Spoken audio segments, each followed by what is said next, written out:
Hey guys, welcome back to the channel. This is story about what if Naruto gives up on his family part 1. Before I start, please do support for more amazing content and comments for part 2.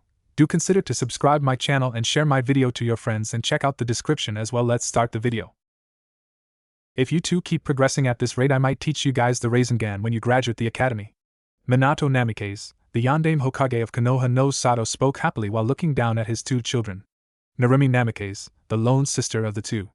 She had Minato's bright blue eyes, generating warmth and happiness. She had a head of brightly colored red hair, matching her mother's perfectly. Minato gave a wide grin as he switched his eyes over to his other child, Natsu Namikaze, his spiky red hair already falling into his purple eyes. He was more like his mother, with his hot-headed attitude, while Narumi was more playful, but calm and collective when the need arises. Natsu was the firstborn, taking the place as the clan heir of the Namikaze name. Both children looked up at their father, their 6-year-old eyes shining with pride and happiness at being praised by their father. "Really, Two-san, you mean it?" Narumi said happily, her body jumping up and down in excitement. Natsu's smile threatened to split his face, his eyes shining. "Just watch, Two-san. We will pass you soon." Minato barked out a laugh, smiling wide as his eyes closed due to his laughter. "Don't think it'll be that easy. I'm still the Hokage after all." "I don't know, Minato-kun. After they master the Kyuubi's chakra, they might be stronger than us both." Kushina Namikaze, the wife of Minato, also known by her allies Red Death. She came out into the backyard to see her smiling family. She was filled with joy. They all broke out into laughter again, their hearts filled with happiness. Unknown to them were the sad blue eyes looking down at them from the second-story window. This was Naruto Namikaze, the third-born child of both Minato and Kushina. He had his blonde spiky hair, and with bright cerulean blue eyes. Looking so much like his father. His lips came down into a frown. Looking at his family made his heart hurt. It wasn't until his 4th birthday that his siblings started to get special treatment. They got extra training, early lessons at the academy, presents for doing just about anything. Naruto wanted nothing more than to join them, to be a part of the family he desperately needed. It was always the same excuse. "Sorry, Naruto, maybe next time." "Don't make a scene, Naruto. You're embarrassing your siblings. They need to learn how to handle the Kyuubi's chakra." "That damn chakra," Naruto thought, his anger getting the better of him. Since birth, Natsu and Narumi were given part of the Kyuubi's chakra that Minato sealed within them, getting split in half and shared between both of them. While Naruto got nothing, only having the regular chakra reserves of a normal Uzumaki, while still a lot, nothing like his siblings. "I guess I'm just not special enough," Naruto whispered, letting it echo in his tiny room. He turned his head away from his family, his heart hurting just from the mere sight of their smiles. He walked over to his window, opening it, allowing a nice cool breeze to flow in. One foot after another he stepped outside, slowly making his way down to his front yard. He gave a small frown back to his house, his eyes started to glisten. He turned away, shoving his hands into his black shorts, and started walking down the streets of Konoha. Shops were flourishing with life, and the streets were very crowded. Laughing and talking echoed down the streets as people walked, in no hurry to get to their destination. Naruto gave a sad sigh. It wasn't the first time that he walked these streets, and it wasn't the first time he got utterly ignored. No one spared him a second glance. Even with his family, he was left to the side, forgotten. While he sometimes enjoyed the alone time, it hurt seeing his siblings get pampered while he got nothing. Sure, they had the Kyuubi's chakra, but there are plenty of famous shinobi that aren't Jinchuriki. I.e. Minato Namikaze, his Two-san. He didn't have an ego, far from it. He just wanted to be seen as the son of the Yondaime, to be acknowledged. Not just a random child walking the streets. Naruto continued his walk with his mood turning more sour by the minute. He finally made it to his favorite spot in the village, Training Ground 99, hidden just next to the Hokage monument past the head of Hashirama Senju, the Shodai Hokage. Naruto walked into the center of the training field. On his left was a small little pond formed from a small little waterfall flowing down from the rocks above. He closed his eyes, adopting a thinking pose, raising his hand up, forming a hand seal. After a few long minutes, a small blue aura surrounded Naruto. It was weak, about the size of an average civilian using chakra. And after a couple seconds it vanished. Naruto gave out a frustrated cry, his hands rummaging through his blonde hair. "Damn it! Why can't I do it?" "You're not letting it flow through your coils, you're just forcing your chakra through." Naruto spun around at the new voice, a small amount of fear creeping up inside him. He looked over, and from a small forest clearing walked out a man. He was wearing a short black shirt with a very wide collar, with black shinobi pants to match. He had bandages going from his feet to his lower legs, with blue sandals. He had a small over-the-shoulder brown strap, holding his sword in place on his back. He had his Konoha headband wrapped proudly around his forehead. The man smiled down at Naruto, his onyx eyes shining with mirth. He crossed his arms over his chest. You're not letting your chakra flow. Instead of forcing it through your coils, try and control the amount of chakra you emit. Pushing it through would only cause backlash. Naruto was still a little defensive, but it did make sense what the man was saying. Taking a few steps back, he raised his hand, forming the familiar hand seal. He closed his eyes, taking in a deep breath as he felt his chakra pools start to sway. Slowly but surely, he released a small amount into his coils. The small blue aura returned as before, lasting much longer as it now started to lift small pebbles from the ground. About 5 minutes went by and Naruto fell to the ground exhausted. He tried to catch his breath as he looked back over his shoulder. The man was still there, a big smile on his face as he clapped his hands together. Great job. That was a huge improvement. Naruto silently beamed at the praise, making his insides flutter with joy. Thanks, mister. You're awesome. The man waved his hand, his smile never faltering. Don't worry about it, I'm always glad to help young shinobi in training. Naruto's face lit up at the idea of being a shinobi, making him practically shine in excitement. He pumped his fists together, now sitting on the floor looking up at the man. Yeah. One day I'll be the strongest shinobi ever. The man let out a loud laugh, making Naruto frown at him. His eyes narrowed as he pointed at the man. Hey mister, what's so funny? The man wiped a tear away from one of his eyes, his laughter having died down. Just you have a long way to go, kid. But you remind me of myself when I was young, it brought back a lot of memories. The man took a seat across from the blonde, crossing his legs in the process. And please, enough with calling me mister, it's making me feel old, I'm only 17 after all. You can call me Shursui, Uchiha Shursui. Naruto felt his eyes go wide, and Uchiha. They were one of the most prestigious clans to walk on Konoha soils. No, through the elemental nations. Naruto looked up at the now identified Shursui in awe. Amazing! So do you have one of those red-eye things? The older male nodded, a smile gracing his lips. He pointed up to his eyes. It's called the Sharingan. And yes, most Uchiha are born with the Dijitsu, it's our bloodline. Naruto tilted his head to the side, a long blonde lock falling in between his eyes. He narrowed his eyes in concentration. A bloodline? What's that? Shursui raised an eyebrow in shock, not letting it leak through into his expression. Shursui knew who the boy was, Naruto Namikaze, son of the beloved Yondaime. From his time working for the Anbu, he heard that the Hokage's children were already getting early lessons from the academy before they enroll. Shouldn't Naruto understand the basics of being a shinobi by now? Well, a bloodline is a unique trait, or abilities passed on genetically. You know the Hyuga clan, right? Naruto nodded. Well, they have a bloodline, it's called the Byakugan.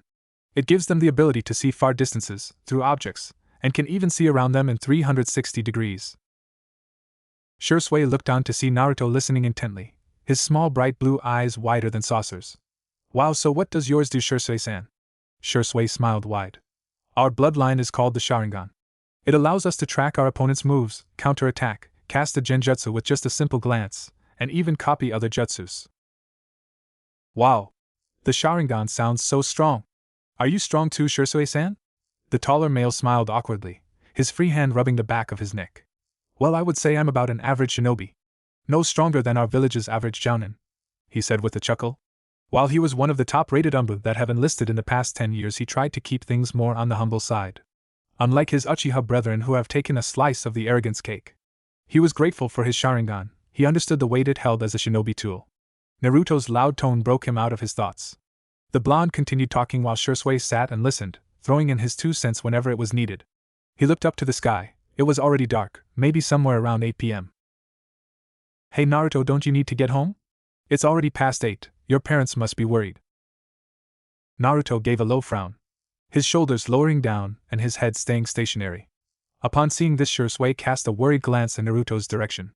Hey Naruto, you okay? Naruto refused to look into Shursui's eyes. He didn't want the same ignorant glance he would receive whenever he spoke about his family. Toussaint and Kasan probably don't even realize that I'm gone. They are too busy with Narumi and Natsuenai to pay much attention to me. Naruto spoke, his words shocking Shursui.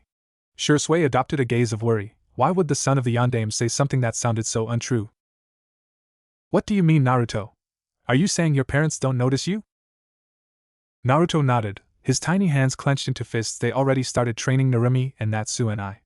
I haven't got anything since my 4th birthday, just after they started training them. Shursui felt his eyes go wide. He couldn't believe what he just heard. He felt a sudden spark of anger course through him, and an even smaller layer of disappointment. I can't believe Yandame-sama and Kushina-sama would do this to Naruto. Why would they, of course? Narumi-san and Natsu-san are Jinchuriki. The Uchiha thought with disdain.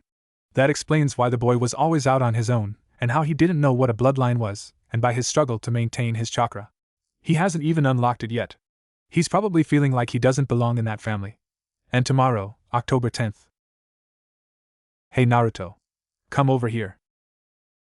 Naruto did as he was told, taking a few hesitant steps over to the Uchiha, refusing to look up to the taller man. Naruto felt his blonde hair get pushed up. He felt a strong hand tangle itself within his locks. He looked up to see Shursui's hand on his head, his eyes shining with warmth, giving him an affectionate ruffle of his hair. Shursui smiled down at Naruto. How about I meet you back here tomorrow at around noon? And I can help you with the basics of being a shinobi. Naruto looked up wide-eyed, his stomach fluttering at the warm look gazing at him. It felt so foreign to him to receive anything other than the cold shoulder. Why would you do that for me? Naruto muttered. Shursui chuckled, letting his free hand gently scratch his cheek. I've taken a liking to you, kid, and I can see your potential to become a powerful shinobi. Naruto felt his eyes start to water, his stomach doing flips as he felt happiness touch his very core. He went so long without a mere smile. He crashed his small body against Shursui's torso for a tight hug. The Uchiha was slightly surprised, but realized the situation rather quickly and offered a small reassuring pat on the back. Naruto let out a quiet sob. Arigato Shursui-san. His voice was muffled as he talked into the man's black shirt. Shursui chuckled. It's no problem at all, Naruto. Morning came quick to Naruto. After meeting Shursui at Training Ground 99 last night, the promise to see each other the next day was fresh on his mind when he got home. Like he told the Uchiha, when he got home no one batted an eyelash. When he walked through the front door, he could still see his family in the backyard, in the middle of a full-on picnic. He would be lying if he said it didn't hurt seeing his family laugh without him. But his mood was significantly better than it has been for the past 3 years, so he raced upstairs and quickly got to bed, falling asleep as soon as his head hit the pillow. He woke up at about 7 a.m., unable to hold his excitement any longer. He never left his room. He knew he wouldn't get called down to breakfast. He ignored the stinging pain in his heart as he opened one of the 4 textbooks he had in his small room and started reading, learning all about the beginning stages of chakra, and how it affects your body, and the 5 major chakra types: fire, water, earth, wind, and lightning. He continued his reading for what seemed like days, finally glancing over to his clock, looking for the time. 11:45. He jumped out of bed, quickly grabbing a new set of clothes and leaving his room in a hurry. His footsteps echoed throughout his house as he ran down the stairs rather loudly. When he got to the bottom of the staircase, he was greeted to a few familiar faces in his living room. His parents were talking to a shinobi who wore a mask covering half his face, his headband covering one of his eyes.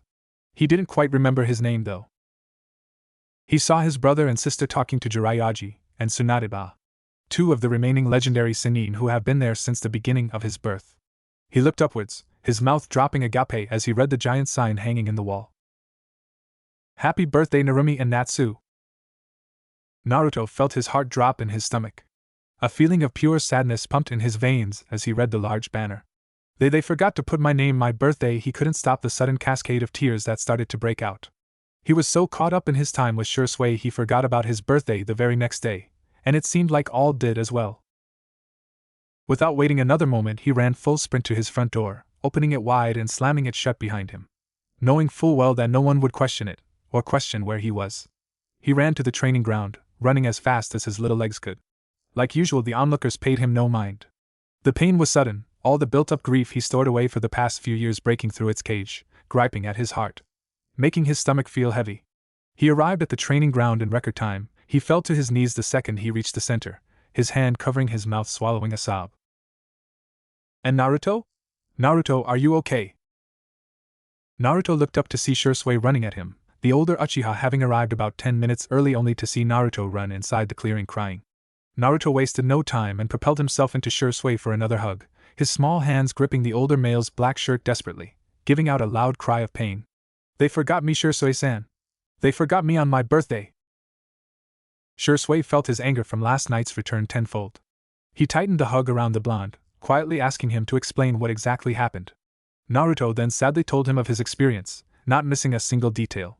His sudden hiccups interrupted his words, but Shui understood everything perfectly. Shui waited until Naruto's crying came to a halt. After a few moments he pushed himself away, with Naruto rubbing his eyes with his hand. "Hey Naruto-kun."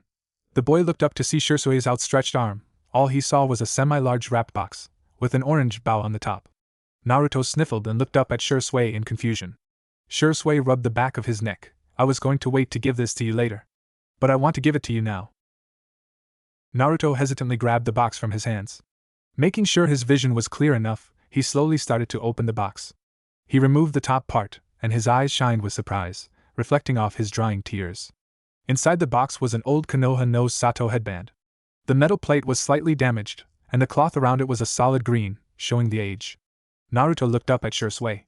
The latter already knew what Naruto was gonna say. He reached his arm out and ruffled Naruto's hair once again. "It's my birthday gift to you. That's my old headband from when I graduated the academy. I wanted you to have it." Naruto felt a fresh batch of tears forming around his eyes. He took the headband out of the box and held it close to his chest, the first real gift he ever received, and one he will treasure until the day he dies. He hugged the headband tightly to his heart, his previous pain momentarily forgotten as he looked up, seeing the warm gaze of Shui. "Shursei-Nizan. Thank you so much." The Uchiha ruffled his hair one last time before getting to his feet, his hands resting behind his head. "Now let's get to it. You aren't gonna get stronger by sitting there doing nothing." Naruto quickly got to his feet, following Shui, wiping his eyes for any sign of crying. "Hi Shursei-Nizan." Shui chuckled, and proceeded to teach Naruto the basics of chakra control, and how to properly channel the chakra in your body. He looked at Naruto fondly, getting attached to the boy rather quickly, breaking out into a goofy smile at his new nickname. "Nisan, huh? That doesn't sound so bad." It's been 3 months since Shui had taken Naruto under his wing. Naruto had started to make slow, but amazing progress. While he wasn't genin level in terms of strength yet, he was 10 times better than he was a few months ago. Shui already finished teaching the blonde all about the basics of a shinobi, from chakra control to elemental jutsu, and the different types of methods that shinobi can battle with. While learning these methods, he and Shui found the ones best suited for Naruto's future. While Naruto wasn't big on Fuinjutsu, which would have probably made his parents frown, he found unrequited love for Genjutsu and Ninjutsu. He wasn't keen on learning Kenjutsu, and Taijutsu is a must for any shinobi for hand-to-hand combat. Another trait that Naruto excelled in was surprisingly chakra control. After learning the fundamentals with Shui, he was given a task to expand his chakra pool along with learning how to control it. And after the 3 months he already completed the tree walking exercise and water walking. Feel the chakra flow through your body, not too much to overload your coils. Naruto, who was sitting in the center of his room, thought to himself, looking at the long sprawled-out blue scroll that was open in front of him. His eyes scanned over the scroll for what seemed like the 100th time. This scroll was a gift given to him by Shui about 1 week ago. It was his first attempt at a real jutsu, not the basic academy jutsu like Bunshin, Kawarimi, and Henge. No, this was his first attempt at a real nature manipulation jutsu. Having figured out what chakra nature he held, Shui gave me a scroll to work on that corresponded with his nature. Flashback. Okay Naruto, this is called chakra paper. This will help you figure out what chakra nature you have. Naruto reached out and grabbed the paper from Shui's hands. It was small, no bigger than his palm. He gave a frown and looked at the paper with skeptical eyes. How will paper help with nature chakra? Shui chucked and reached into his pouch to pull out a second piece of paper.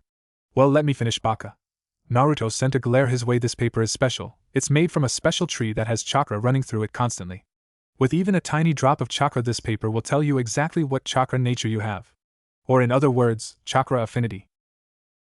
Naruto took a few moments to process the information. After seeing Naruto nod, he continued. Now Naruto-kun, watch. Just as Naruto had Shui's paper in his sights, the Uchiha sent a small pulse of chakra into the chakra paper, and it ignited into a small ball of fire before crumbling to ash in Shui's palm. Naruto looked on shocked. As you clearly saw, my paper caught fire, meaning that my chakra affinity is fire. If your paper wrinkles up, then you have lighting. If it becomes wet and soggy, then you have water. If it splits in half, then you have wind, and if your paper turns to dirt and crumbles away, then you have earth. Naruto nodded, finally understanding. He looked down at the chakra paper in front of him. He sent a small pulse of chakra, and the result surprised him. The paper was now completely drenched with water, the paper falling limp in his palm. Even Shui raised an eyebrow in surprise. So that means I have a water affinity? Shursui nodded, his hand coming up to rub his chin. Yes. And a pretty strong one at that.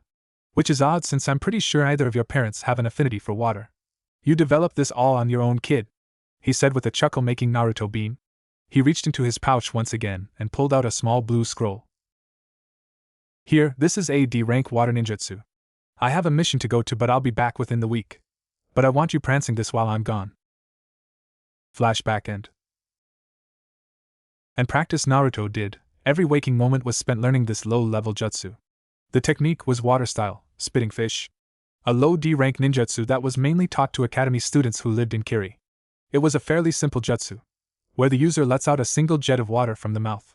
While not used for real battles, its main purpose used for infiltration missions and gaining people's attention. Okay, only 2 hand seals. Inu Ram.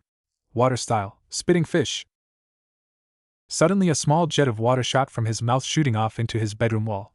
It wasn't strong enough to create a dent, but the water dripping down was a sign of his success. Naruto's eyes lit up. He did it. He finished his first elemental jutsu. I did it. I finally did it. Shursui Nizen is gonna be so proud. Hey Naruto, keep it down up there. Now hurry and get down here, dinner's almost ready. Naruto faltered slightly at being addressed by his yelling mother downstairs. It was the first time he's been called down for dinner all week. Suddenly a light bulb appeared over Naruto. Maybe he could finally show what he was capable of to his parents. Maybe they could finally start training him. Naruto raced downstairs to see his siblings already seated at the table. His two-san also seated, listening intently to what they were saying. As usual, his family didn't say anything about his presence in the room, and if they noticed him, they didn't show it. He took the first seat he could, at the end of the table, so his Ka-san could sit next to Two-san. Two-san, Ka-san. Guess what I learned today? Naruto yelled, practically jumping in his seat. He didn't feel the annoying looks his siblings sent his way. Minato raised an eyebrow, finally seeing Naruto since he arrived at the dinner table. When did Naruto get here? Whatever it is, I'm sure it can wait, Naruto. Natsu and Narumi were in the middle of telling me about their training with Ka-san today. Naruto felt his face start to fall. Am I really not important enough to them? That they won't even let me talk? Then Kakashi Nizen said that it was already about high genin level. Narumi yelled happily. With Natsu nodding his head along enthusiastically, Naruto saw his father smile wide. It felt like a knife was plunged deep into his heart. You guys are progressing so fast. How about after dinner me and your mother show you those fire and wind techniques we promised you both? Naruto snapped his head to his father in utter shock. His eyes went wide as the 2 remaining children yelled happily, yes please Two-san. I already mastered that low-level fire jutsu you gave to me last week, Natsu said loudly, making Naruto physically flinch. They already started training with their chakra nature? Kushina came up to the table, a big bowl of steaming ramen placed in the center, a huge goofy smile on her face. Oh yes, our little shinobis in training are doing just wonderful. Naruto listened to his family happily talk about how far Narumi and Natsu were along. And it only reminded Naruto by how weak he was in comparison. Sure, he had Shursui now, and he's been the happiest he has ever been in the last few months. But seeing this, his family was a constant reminder by how far behind Naruto really was.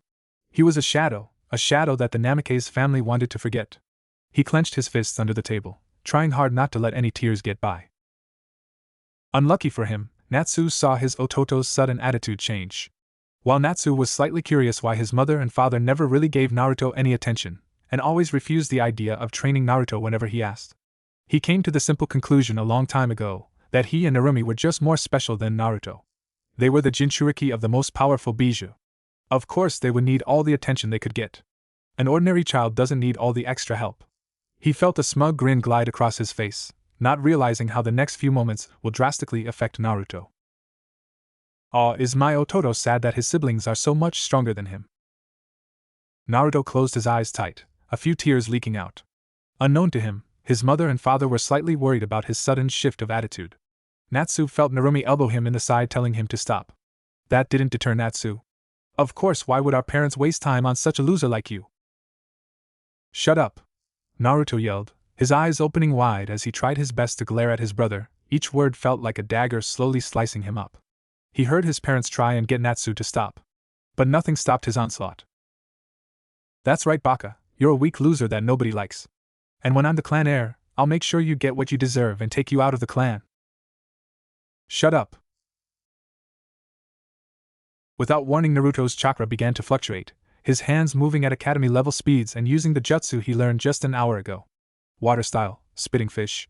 The small jet of water went ahead and shot itself over at Natsu, hitting him right between the eyes. His sudden rant was closed to a halt as he fell backwards, stumbling to keep his balance, bumping into Narumi and taking both down to the ground. Unfortunately, Narumi's leg caught the tablecloth and sent the large oversized pot of ramen to the floor, shattering into 1,000 pieces. Both parents reacted almost instantly, with Minato catching his fallen kids while Kushina grabbed Naruto out of the way of the falling ramen. Minato helped his kids to the floor, making sure they were on their feet before looking back at Naruto. Minato sent a cold glare to his son, hoping it would come off fatherly. How wrong he was. Naruto. I don't know where you learned that, but you never, and I mean never, used jutsu like that out of a spar. You could have seriously injured your brother. Naruto's tear-stricken face morphed into fear. His father's cold eyes looked down at him, while his mother looked over her two kids for any damages. But T2. No buts. I want you to apologize for attacking your brother like that right now, Minato said, his arm pointing over to Natsu. While Natsu wasn't in any pain, he was shocked to see the use of a water jutsu. He heard his sister mutter how disappointed she was in them both. But he didn't care. He kept his smug grin as he watched his little brother try and apologize to him. Naruto couldn't stop the sudden tears. He was getting yelled at, not the brother who called him useless, weak, and a loser to the clan. He couldn't find his voice. His tongue now felt big in his mouth.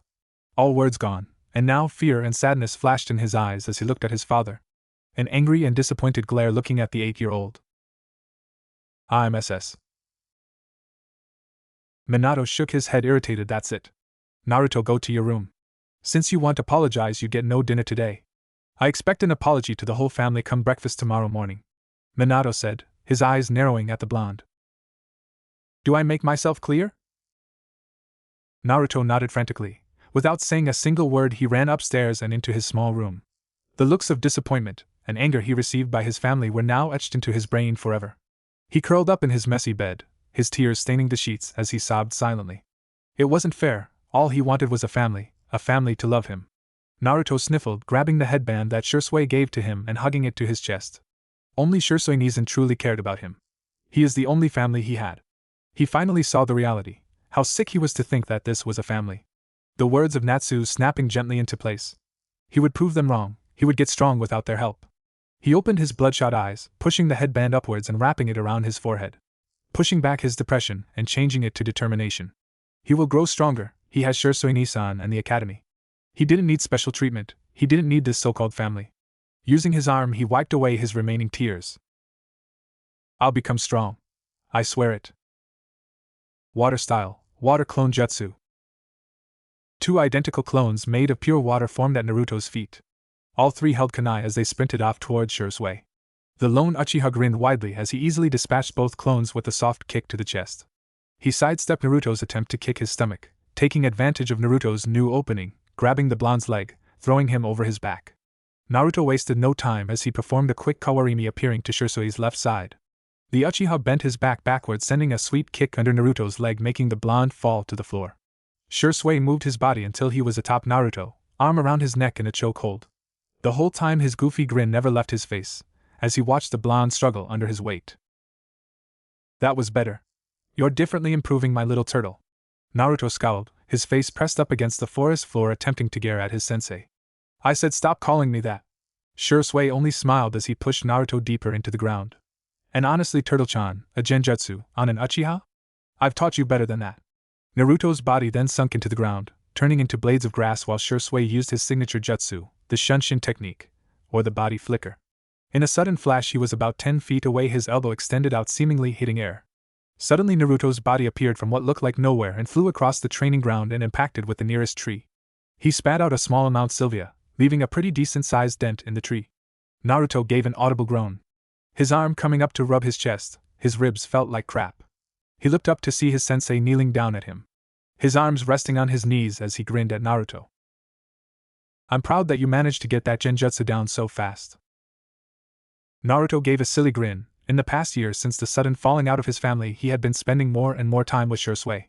The young Lumbu managed to take some time off of his shinobi duties to help train Naruto, and while he was more experienced than the highest academy student, he was only slightly a genin level shinobi.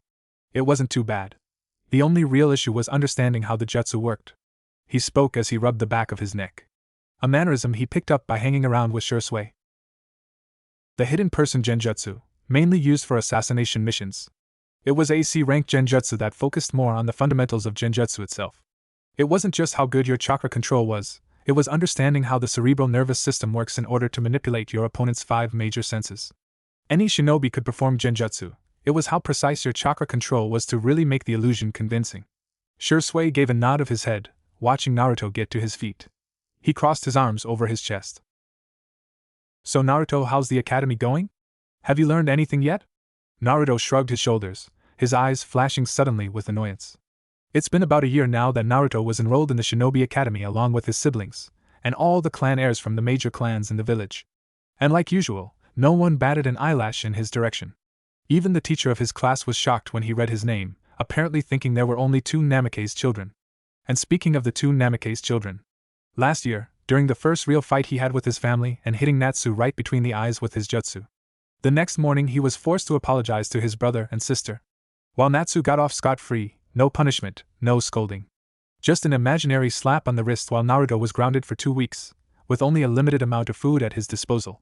He wasn't allowed to go out to eat with them, not like they would have noticed anyway, or go shopping. I haven't learned anything at all. All we have been doing is stupid leaning exercises. Stuff we all already know about. Naruto huffed angrily as he crossed his arms over his chest, earning a laugh from Shursui. The Uchiha looked down at Naruto, a grin appearing on his face as he rough-felled the blonde's hair. Naruto pouted up at Shursui. I know that the academy is super boring right now, but they do teach you the basics of being a shinobi. Naruto scoffed at that. Forcefully removing Shursui's hand from his hair. You already taught me the basics. Hell, more than half the class are from major clans in Konoha, who already know the basics. Naruto said, taking a seat on the floor, crossing his arms with a huff. Shursui shrugged his shoulders as he leaned against the tree next to the blonde, looking at Naruto with a fond smile. Well, you still have a ways to go, Turtle-chan. It won't be easy getting all the way to the top. Naruto blushed deeply as he jumped to his feet, glaring at his sensei. Stop calling me that, damn it. Hey, it's not my fault I caught you playing with some turtles when I got here. Naruto huffed in annoyance as he tried to push down his growing blush. Shursui tried to fight back a laugh before giving in completely. After his laughter died down, he walked over to the blonde. He put one arm on his hip before letting out a deep sigh. Naruto looked up at his sensei and raised a confused eyebrow. That was strange, he had never seen Shursui do something like that before. Naruto started to feel uncomfortable at the sudden silence. He shifted in his seat before he opted to ask Shursui what he was doing. Before he could speak, Naruto jumped as Shursui suddenly snapped his fingers. That's it. What's it? Shursui chuckled as a large goofy grin spread across his face. Naruto suddenly felt a chill sneak its way to his spine. Whatever his sensei had come to realize would not be a pleasant one. So Naruto, Shiri said, gaining the blonde's attention. Naruto gulped, suddenly feeling sick to his stomach. He looked around, making sure no one else was here before kneeling down and looked at Naruto deep in the eyes. If he noticed the sweat started to beat down Naruto's face, he didn't mention it. Shursui hummed as he flicked Naruto on the forehead, rather hard I may add. Naruto gave a cry of surprise, rubbing his now sore forehead before looking up and glaring at his sensei. His face beat red from embarrassment. Before he could yell at the older man, he saw a pretty good-sized scroll in his hands, thrusting it towards Naruto. Naruto had to lean back a bit to get a better look as it was a little too close. Naruto frowned in confusion as he grabbed the scroll from Shursui. Shursui-Nizen, what is this?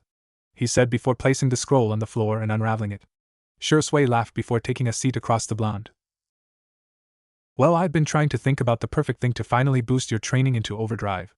And this, he said, pointing at the scroll, is what I have come up with. He finished, and Naruto nodded his head in excitement. Once he opened the scroll fully, he placed his hand on the little ceiling array in front of him, channeling a small amount of chakra into it. A sudden poof went off, and Naruto swung his hand in the arm, trying to rid the smoke that obscured his vision. After the smoke cleared, he finally was able to see what was inside. Naruto raised an eyebrow in confusion, looking between Shursui and the revealed items. I don't understand. They look like big magnets. Naruto deadpanned, making Shiri break out into a fit of laughter. Naruto frowned in confusion, he didn't know what was so funny. After Shursui regained his composure, he held up one of the magnets, as Naruto called them, and told the boy to stand up. Naruto did as he was told, and Shursui went behind Naruto and began to tie the magnet around his legs. No baka, these are training weights. We're going to leave these on your body until you get accustomed to them. Naruto groaned as he felt his legs start to become heavy. He found it a lot harder to maintain his posture. He felt Shursui start to tie the remaining weight onto his arms now. I still don't get it. How is making me heavy training? He said as he slumped his arms down from the sudden weight. These weights will get your body used to them, and once you get used to them you will feel that your muscles and body will have grown stronger. And you will see that once you take them off after a while your body will feel as light as a feather, making it real easy to move, therefore making you faster. Naruto looked up dumbfounded. These simple weights did all that. That was incredible.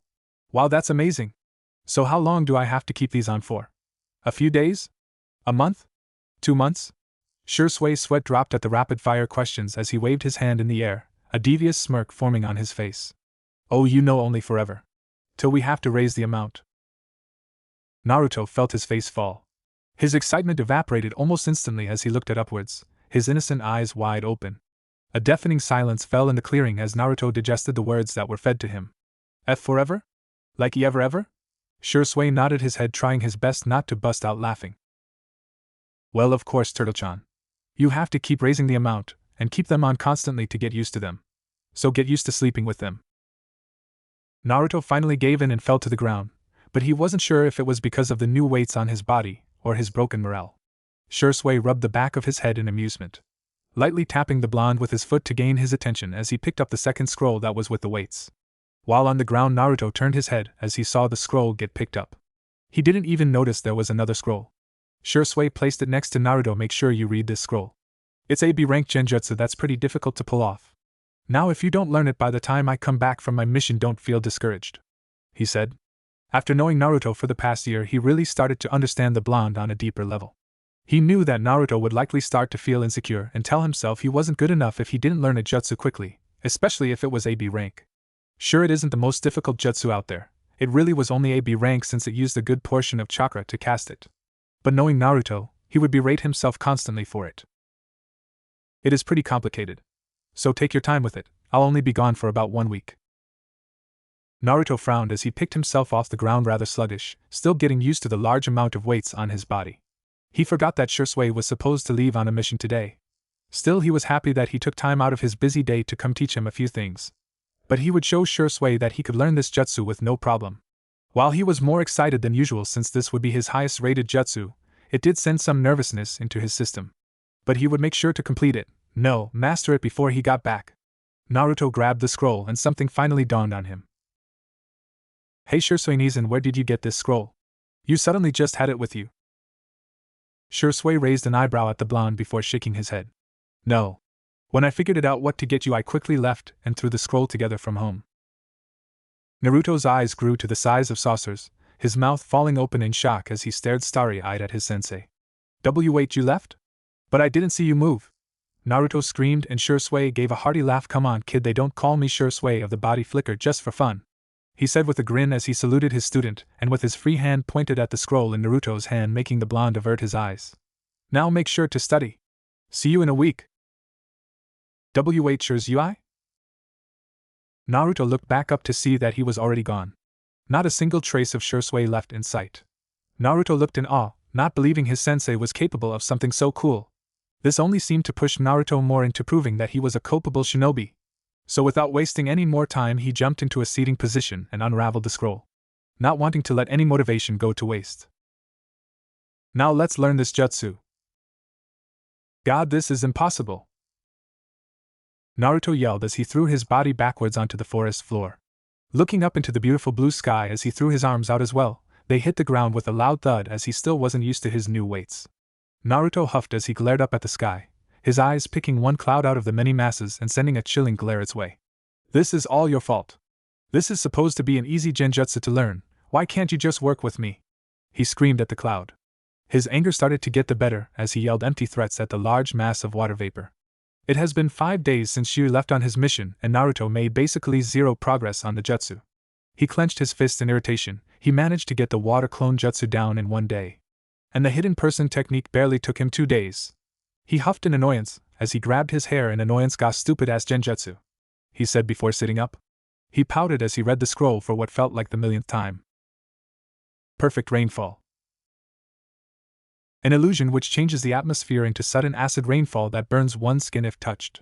Must use a good amount of chakra in order to perform this technique, needing enough to trick the sense of one's body. After glazing over the scroll one last time, he crossed his legs and performed the necessary hand seals. He channeled his chakra through his body, feeling it seamlessly pass through his coils. With one last sudden pulse, he broke the hand seal, his face scrunching in concentration. He slowly opened his eyes as he glanced to the sky.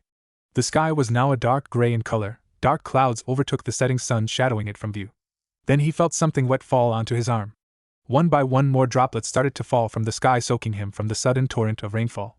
Ignoring the rain, he looked back upwards to the same cloud he screamed at earlier, his face getting drenched as he scowled deeply. "Now you're just taunting me, you asshole." He picked up his scroll, raveling it back up before quickly making his way over to a small clearing he knew was near the training ground. It was some ways away, closer to training ground 13, but it would be the perfect spot to shelter himself from the rain for now. Pushing a bush out of his way, he stumbled into the clearing. There was a large open area with large trees outlining it. It had overtaken the area, growing high enough that the bark and leaves from the trees made it so rain could not fall onto this area. Only a small amount of light shone through the leaves, making the surroundings super dim. Naruto stopped his trek as he heard a kunai wince by, his eyes growing wide as he followed the sound, only to see the weapon embed itself into a poorly made target on one of the trees. Looking back into the clearing, noticing a vague silhouette in the center. Letting his eyes adjust to the lighting, he was able to make out the Chunin uniform the person was wearing, along with a head of unkempt onyx hair. He saw her open her eyes, silently transfixed, as bright ruby irises caught his attention. She abruptly jumped to her feet, kicking upwards. Her bright red pants captured his attention, not noticing her reach into the pouch on her waist and sending 3 more kunai into their designated targets. Jumping in the air with a flip, her legs extended out, smashing a target to pieces before spinning a kunai into her free hand. Using the blade, she stuck it into the ground, gripping the hilt, and spun herself around, propelling herself back up into the air for extra momentum. Naruto watched in awe as he witnessed the woman train. He couldn't believe his eyes. He had never seen anything like this before. And before he knew, he had to shield his eyes as the clearing erupted brightly.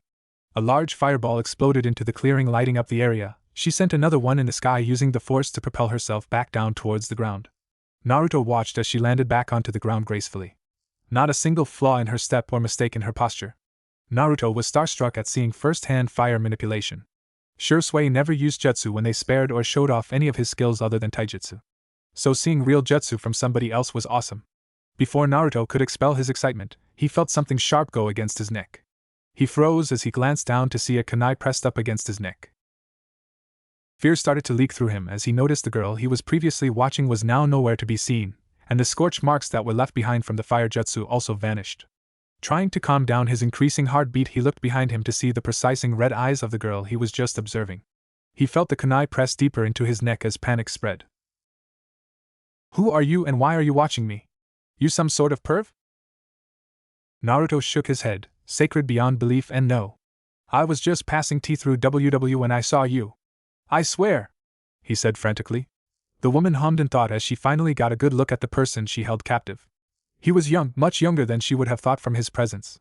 She sensed him the moment he got in the clearing and waited to see if he was gonna reveal himself or not. When he didn't, she decided to act first. After all, it's not the first time someone was spying on her. And he didn't seem like the pervy type. After all, he looked like a normal academy student. She pushed down her shame at putting a kunai to the young kid's neck, and she would have sworn the kid looked a little familiar. She removed the blade from his neck and put it back safely in her pouch, making Naruto sigh in relief. He definitely will never tell Shursui-Nisan about this. Naruto looked back at the girl, kicking his feet a little in embarrassment. "I'm sorry, miss. I was training and it started to rain, so I decided to come here. If I knew you were here, I wouldn't have come," he said, embarrassed. Not being able to look the tall woman in the eye, she offered him a small smile, clearly amused by the kid's antics. But she did feel a little guilty. No, I should be the one apologizing. I overreacted quite a bit there." Naruto shook his head at her, putting on his biggest smile. "No, I understand. If someone was watching me, I would be freaked out too," he said, making the older woman laugh a bit. He put his hand out, extending it to the woman. "Am Naruto Namikaze. It's good to meet you," he said happily. The woman widened her eyes a bit, so that's why the boy looked familiar. Taking in his features once again, the 7-year-old boy resembled his father greatly. The lighting in the clearing made it hard to distinguish all his features exactly. The woman offered a gentle smile before accepting his hand. "I'm Kurenai Yuhi. A pleasure to meet you, Naruto-kun." Naruto felt his cheek start to burn from the affectionate suffix. He scratched the back of his head as she looked at the boy amused, taking in his features one more time. No wonder you're all soaked, I had no idea it was raining, she said before walking past the blonde and back into the wide open clearing. Naruto followed after her, watching as she performed several hand seals. Illumination factor. Right before Naruto's eyes, the whole clearing became clear as day. His eyes going wide as the trees above them opened up, revealing a bright blue cloudless sky. Naruto looked around amazed, not believing what Kurenai had just done. Kurenai turned back towards Naruto, looking into his shocked blue eyes with mirth. How did you do that? It's a simple genjutsu. It's still raining in Konoha, so I just made it so it was clear sunny skies for us alone, she explained, and Naruto perked up at the mention of genjutsu, practically jumping in place. Wait, genjutsu? Are you good at genjutsu, Kurenai-san? Kurenai nodded proudly. Her eyes took on a serious note. Yes, in fact I'm striving to be the #1 genjutsu user in all of Konoha. It's what I specialize in, she said, and Naruto looked up at her in awe. The feeling of pride that Kurenai let wash over her body. She straightened herself as Naruto started to ramble about his own training of genjutsu. As he was talking, she couldn't help but wonder what the youngest child of the Yondaime would be all alone out here training. Curiosity flashed within her mind as she focused her deep red eyes on the boy as he talked. His tone seemed happy, but she could easily recognize the underlying pain hidden in those endless ocean eyes of his. But regardless of the pain, they held such warmth that she had never seen before, especially not in someone so young.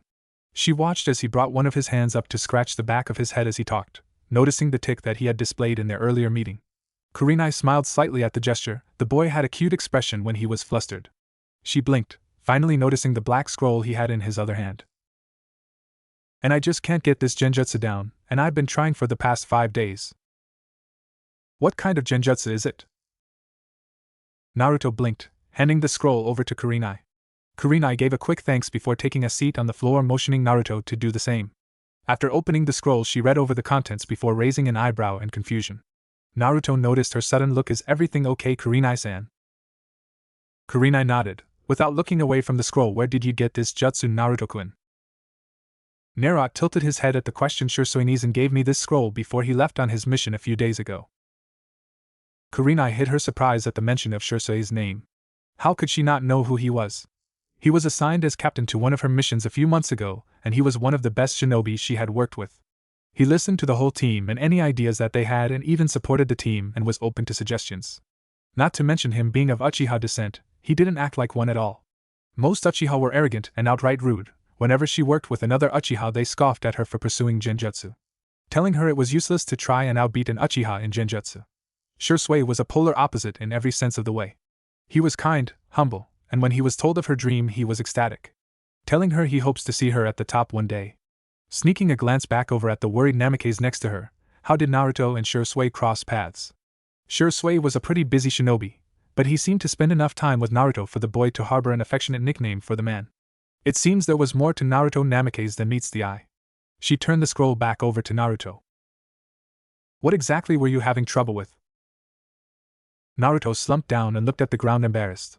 I don't know. I'm using the right amount of chakra and the right hand seals. But when I tried to cast the jutsu, it won't work. Kurenai nodded at his explanation. Standing up, she dusted her legs before asking Naruto to demonstrate and try to perform the technique. Naruto nodded hesitantly, before going through the necessary hand seals, pulsing his chakra as Kurenai watched him under a critical eye. After a few moments of nothing happening, Naruto groaned in disappointment, looking down, letting his hair fall into his eyes. I don't get it, I'm doing everything I can. Kurenai softened her gaze at the boy, understanding flashing in her eyes. Genjutsu was indeed one of the hardest shinobi tactics to try and master, which is a main reason more people don't try and learn it after all. But she was pretty certain on why he wasn't able to complete it. I think I know what your problem is. Naruto snapped his head up to Kurenai. Really? What is it? Kurenai took a seat right across the blonde, crossing her legs and putting her hands in a meditative pose. Naruto raised an eyebrow but kept quiet. Genjutsu is essentially the control of one's cerebral nervous system by taking control of all 5 of their senses. We are altering their sensory ability to create false imagery that they believe is real. While in theory it makes sense, it is much more than that, she said, stopping for a moment to make sure that he was still paying attention. But what most people don't understand, that in order to appropriately make a genjutsu convincing, is the one's understanding of themselves. What do you mean? Insecurities plague all of our minds on the daily. It dwells deep in our minds, refusing to leave, fermenting into depression and fear. By understanding these problems, and coming to terms with who you are as a person, as a shinobi, letting go and accepting will allow your mind to open up clearly. Now Naruto, what is plaguing your mind? Naruto let his eyes go downcast, letting his pain surface up in a moment of vulnerability. Refusing to look back up as he tried to gather a single coherent thought that racked his brain. I guess it's that I don't feel like I'm good enough for my family. They always ignore me, or are mean to me. Natsu and Narumi get everything they want, and I get nothing. The only training I have is from Shursui-san since they refuse to train me. Kuriani fought back the urge to gasp as Naruto continued to talk. Not believing what she was hearing. Her views on the yondaime changed by the second, as she looked at the boy with newfound sadness. Her own eyes falling downcast. It's always the same excuse, since Natsu and Narumi are Jinchuriki, they need the extra training and early lessons. They even forget me on my birthday. He trailed off, his voice sound no louder than a whisper. Shocking Kurenai, he raised his head up to look at her, offering her a smile. A smile that was way too bittersweet for her liking. But I'm happy. I have Shursui-san, and now I have you, Kurenai-san, he said, his eyes closing, hiding his tears as his smile grew. Kuriani pushed her own tears back, looking at the person she couldn't believe was only 7 years old. She returned the smile, although a bit forced. Try and let go of your fears, Naruto-kun. I know it will be hard, and there is no rush, so take it at your own pace. Then Genjutsu will be there for you. Naruto wiped the remaining tears away from his eyes as he looked at Kurenai once more. He nodded his head. She couldn't help but let a single tear fall down her cheek, reaching her hand out to affectionately rub the tears away from his face. Thank you, Kurenai-san. Time skip 1 year, age 8. Naruto was pleased to see that his training was coming together rather nicely. His body was 10x stronger than it was last year, and he could easily say he was almost a genin-level shinobi before graduating. Though it's been 2 years since he started training with Shursui, he could feel that he was improving. And after his fateful meeting with Kurenai in the forest all those months ago, he was able to finally complete the genjutsu with her help, before parting ways. Kurenai has been more and more busy as time went on since she was currently undergoing heavy training herself for the Jounin exams. Not able to dedicate her time to anything else. Naruto had also increased the weights on his body about 20 pounds. His body started to get accustomed to them, which he concealed under his clothes. When he wasn't training with Shursui, he would usually return to the forest for extra muscle training and ninjutsu. From 9 a.m. to 12 p.m. he would run laps around Konoha. From 12:30 p.m. to 5 p.m. he would practice whichever jutsu Shursui had given him. Then 5:30 p.m. to 10 p.m. would be spent with physical training till his body collapsed. It was an effective schedule since he had only 2 days a week for himself. Shursui occupied his time Monday through Friday. So Saturday and Sunday were his only days to himself. Still, he wasn't completely happy at his training progress, as he would have liked to master the techniques he had learned. His goal was to master a technique until he could perform a jutsu without weaving hand seals. So far he was only able to the basic Academy 3 jutsu without hand seals. The Bushin, Kawarimi, and the Henge, since they were only E rank, they were pretty easy to master. His genjutsu was improving at a rapid rate. After he opened up to Kurenai at the forest, he felt like a burden had been lifted off his shoulders. He felt more free, not held back anymore. His anger and sadness for his family, while still there, was a lot less than it was before. Going home still hurt a lot since he had to see and hear the progress that his brother and sister were making while he went to his room unnoticed. He still wasn't sure if he would say he had come to terms with his family's neglect, but having some people who truly cared for him, it made it much easier. It was nice waking up knowing that there were people who are there for you. I'm always shocked by how much you can eat, Naruto, Shursui said as he placed his head in his hands, watching Naruto inhale his 9th bowl of ramen with a mixture of pride and disgust. He looked down at his own empty bowl, silently wondering if he could eat just as much as Naruto. I can't can't. Shui scoffed at Naruto before flicking his favorite blonde on the forehead with a chuckle. Swallow before you talk, baka. Naruto nodded before swallowing the remaining food in his mouth, letting out a satisfying sigh as he did so. Patting his stomach happily, thanks for the ramen, Izan. That really hit the spot. Shursui nodded his head before ruffling Naruto's hair with a smile. Naruto didn't have the energy to stop the older man, instead he leaned into the touch with a grin of his own. Don't thank me, thank Tuchi-san here for making the best ramen in Konoha, he said, pointing a thumb over to the elderly gentleman behind the counter as he placed another steaming bowl on miso ramen in front of Naruto. The blonde's eyes lit up as the now identified Tuchi gave a hearty laugh. Not just the best ramen in Konoha, the best ramen in the entire elemental nations. Amen! Naruto yelled, making the three of them burst out laughing, the mood in the store practically glowing with positive energy, like it usually did when Naruto and Shursui stopped for a late lunch or even dinner. After the laughter died down, Shursui turned his attention back to Tucci. So Tucci-san, where's I-am-san? Finally decided not to work her to the bone, he said with a sly smirk, making the elder wave his hand in defense with a laugh. She's the one who insisted on working here after all, not me. But I gave her the week off since she's been working so damn much, he said, making Shursui nod, glad to hear that she was okay. Tucci snuck a glance back over at Naruto before offering Shi a look of pity.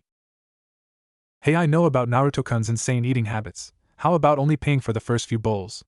The rest would be on the house. Shursui gave the man a compassionate smile before shaking his head, refusing the offer.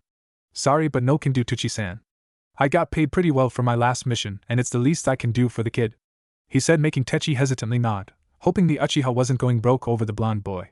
Shursui turned his attention back over to Naruto, his smile slowly falling off his face as his look turned melancholic. Is this all I can do for you, Naruto-kun? He thought to himself as he continued to watch the blonde devour his bowl. His mind traveled back to only a few hours ago, before he met up with Naruto. Flashback. But Fugaku-sama. My decision is final, Shursui.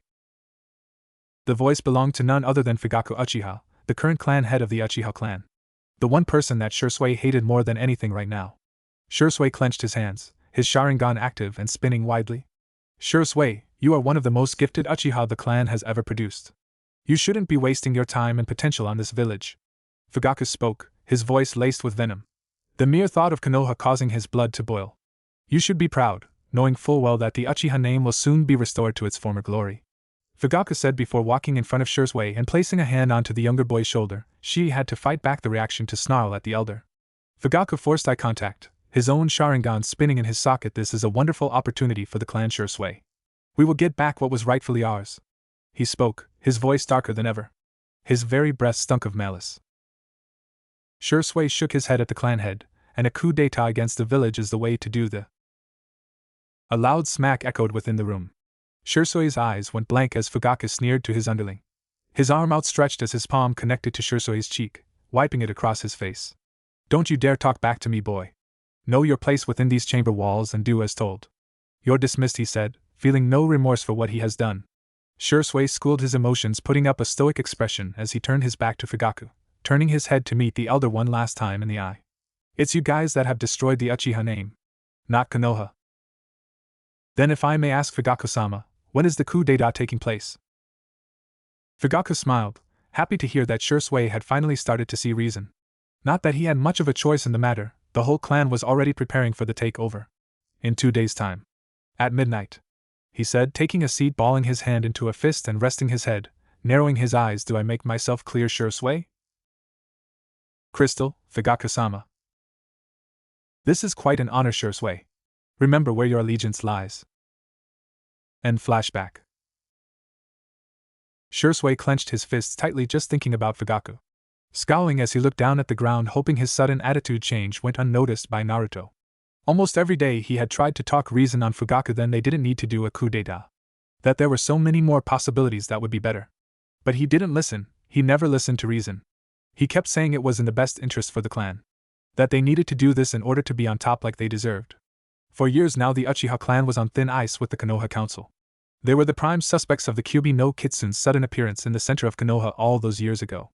Being stated that multiple cases have been showing up giving evidence that the Kyuubi did in fact show signs of the Sharingan, potentially showing the use of an ocular genjutsu while attacking. The Uchiha was forced to give up 35% of all their clan compounds as well as the official closing of the Uchiha military police. Not only that, but they were now getting taxed heavily, about 9% more than the Hyuga clan. While Shursui did feel targeted, since he was a holder of the Uchiha name, he was slightly appreciative that the clan was starting to get put in check. They had become too arrogant and self-centered. The once beloved clan was slowly losing its respectable name. Shursui gave a small sigh. Leaning his head upwards, the clan was now in the midst of planning a coup d'etat to overthrow Konoha no Sato, in 2 days. He hoped he would wake up and this would all be just a crazy fever dream. But he still had one plan up his sleeve.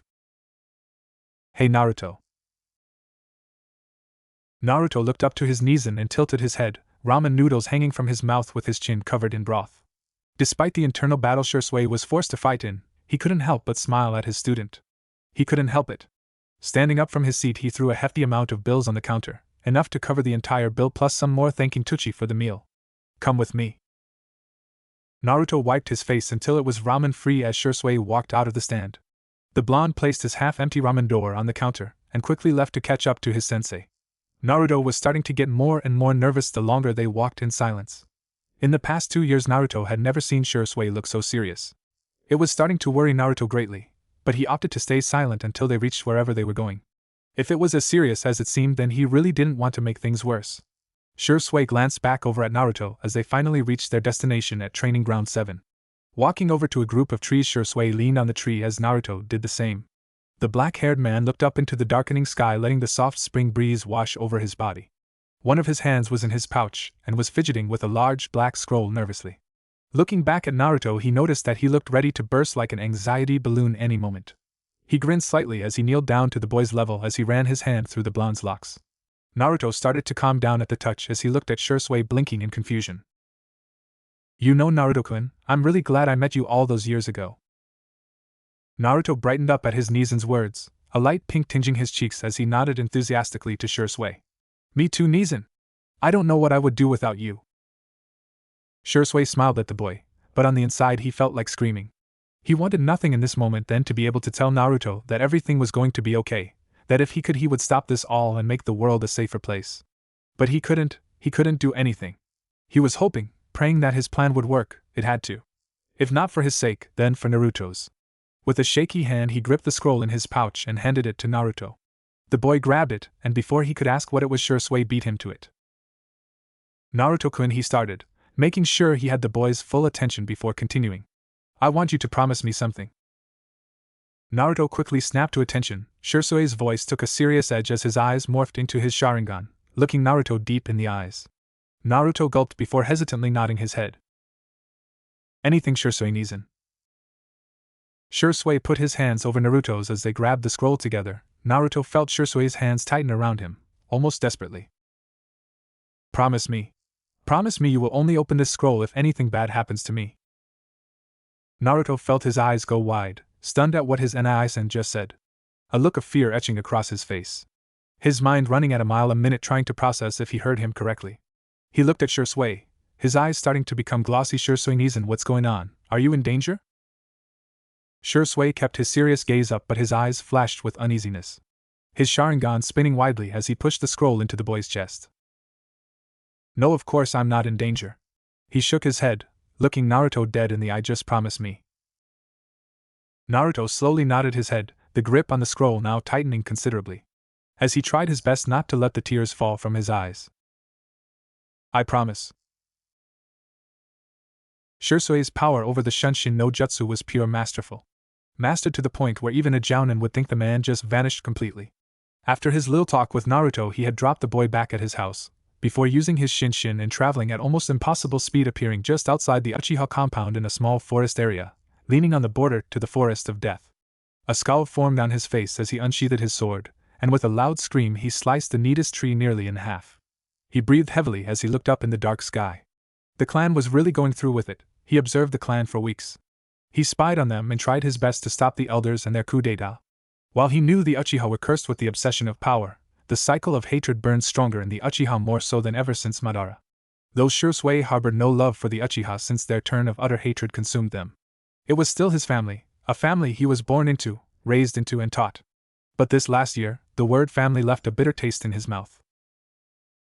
A family? Witnessing firsthand what has happened to Naruto, seeing the downfall of the Uchiha clan with his own 2 eyes. It wasn't the blood that connected you as family.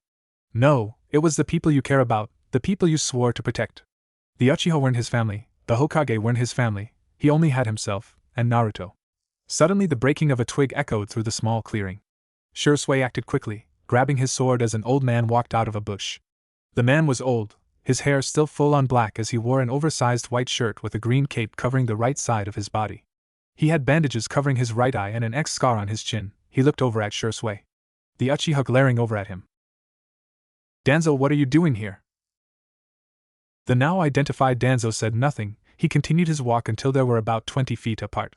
The elder, having his eyes closed, fully aware he was facing off against an Uchiha, especially Shursui. Danzo gave out a soft hum before shaking his head slowly. It seems you have failed to negotiate with Fugaku-sama about stopping the coup d'etat. Am I correct? Shursui scowled as he tightened his grip around his sword, clicking his tongue in irritation. No. I have one more day and I have a plan to stop this. Danzo hummed to himself as he scratched his chin, his voice eerily calm as he spoke. The mission was quite simple, Shursui-san. You are the key to stopping the coup d'etat, Danzo said, taking a moment to collect his thoughts. After a moment, he gave a soft sigh of disappointment. Now, sadly, I have been forced to play my hands into this mess that you Uchiha have caused. Shursui narrowed his eyes at the elder. You said you would let me handle it, he said, giving Danzo a dirty look. You promised. I only promised to leave that Namikaze you are so fond of alone. I merely held a safety precaution if you failed. Shursui glared over at Danzo, wanting to wipe that calm look right off his face. Danzo had always been an enigma to him. Not much was known about the old warhawk. Only he was one of the Sandaime Hokage's teammates, and lost the title of Hokage twice, having a supposed disbanded Umbu squad that called themselves Root. Rumors were that they worked under the Hokage, but their true loyalty lies with Danzo. Kodo Amatsukami. Indeed a powerful genjutsu. Danzo spoke. Shursui widened his eyes in shock. How do you? Without warning, Danzo was in front of Shursui, a kunai lodged in his side. Shursui was left in shock and had no time to react to the bandaged hand coming up to his face. Shurshu let out a scream of agony as he fell to the ground, his hand around his now empty left eye socket. Blood leaking down his face as he looked up to see the imposing figure of Danzo.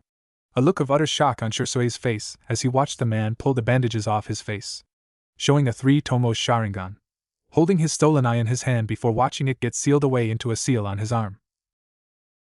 You monster! He yelled, removing the kunai from his side, not feeling the pain from the sudden adrenaline rush that kicked in. He threw the kunai over at Danzo, forcing him to dodge. Shursui wasted no time performing his shunshin, appearing behind Danzo, sending a swift kick to the elder's ribcage. Danzo smiled wickedly, his new Sharingan seeing the kick and intercepting it with his own arm. Forming one-handed hand seals, he sucked in a bunch of air wind style. Great breakthrough. Shursui performed another shunshin, dodging the jutsu. Danzo turned around just in time to duck under Shursui's sword. Shursui, expecting Danzo to dodge, swung his sword into the ground, pushing off the hilt, increasing his speed and sending a swift kick into Danzo's stomach, sending him flying into a large oak tree. Grabbing the hilt of his sword, Shursui pulled it out of the ground and after another quick shunshin rushed after Danzo. Danzo snorted at Shursui, flipping a kunai over his hand. Squeezing the handle of his kunai, he swung backwards. With a loud clang, Shursui's sword was blocked by Danzo's own blade. Shursui gritted his teeth at the man, applying more pressure to his sword. Danzo sneered, trying his best to hold Shursui back from the sudden pressure. You bastard! This is the last time I let you order people around. I'll make sure you die by my hand today, you damn thief! Danzo let out a loud shriek of laughter, his stolen Sharingan spinning like crazy, his eyes open wide with sudden glee. You are a fool! You would think I would just come and attack you for no reason?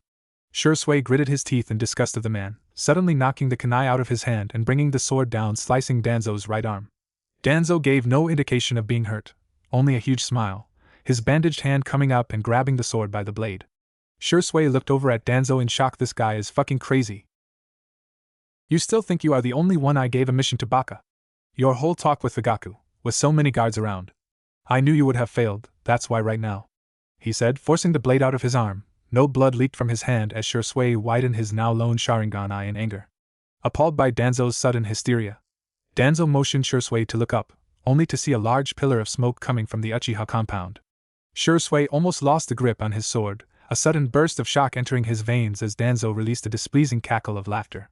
Danzo nimbly ducked under the boy's arm before jumping across the clearing, his hand coming up to hide his face, only showing the shape of his Sharingan. Mission details. Uchiha Itachi, slaughter the Uchiha clan starting at 11 p.m. No survivors. Effectively stopping the coup d'etat. His laughing getting louder and louder until it was borderline maniacal. Shursui felt his anger grow into pure, deep animosity, his fists going tight as he looked over at Danzo in utter hatred. Shursui charged, both unaware of the thumping of footsteps running their way. Danzo smiled, his cracked expression wide with glee as he aimed a kunai at the Uchiha's heart. I'll fucking kill you! Shursui Nizan! Shui suddenly faltered, his sudden anger turning into fear as he watched a familiar blonde boy race over to him. Shui suddenly lost his footing, the pain that he got inflicted on him at the beginning now started to resurface. He tumbled forward, watching the kunai come down at him. As Naruto finally reached him. Nizan! All there that was seen was blood. Naruto fell to the ground. A loud death-screeching scream came from the boy's mouth as he held both hands up to his face. His body pulsating rapidly. Blood leaked down Naruto's hands as he gave a loud cry of pain. Shui raced over to the downed blonde, grabbing his shoulders as a few tears leaked from the Uchiha's lone eye. Naruto! Naruto, are you okay? Naruto couldn't even shake his head, the pain was excruciating, his eye was on fire. The blonde's tears mixing with blood making it burn even more. It hurts so much. Naruto cried. Nizan, please make it stop. Please. Please, Naruto begged helplessly. Shui felt his heart shatter, all thoughts about the Uchiha gone from his mind. Now only occupied with Naruto's safety.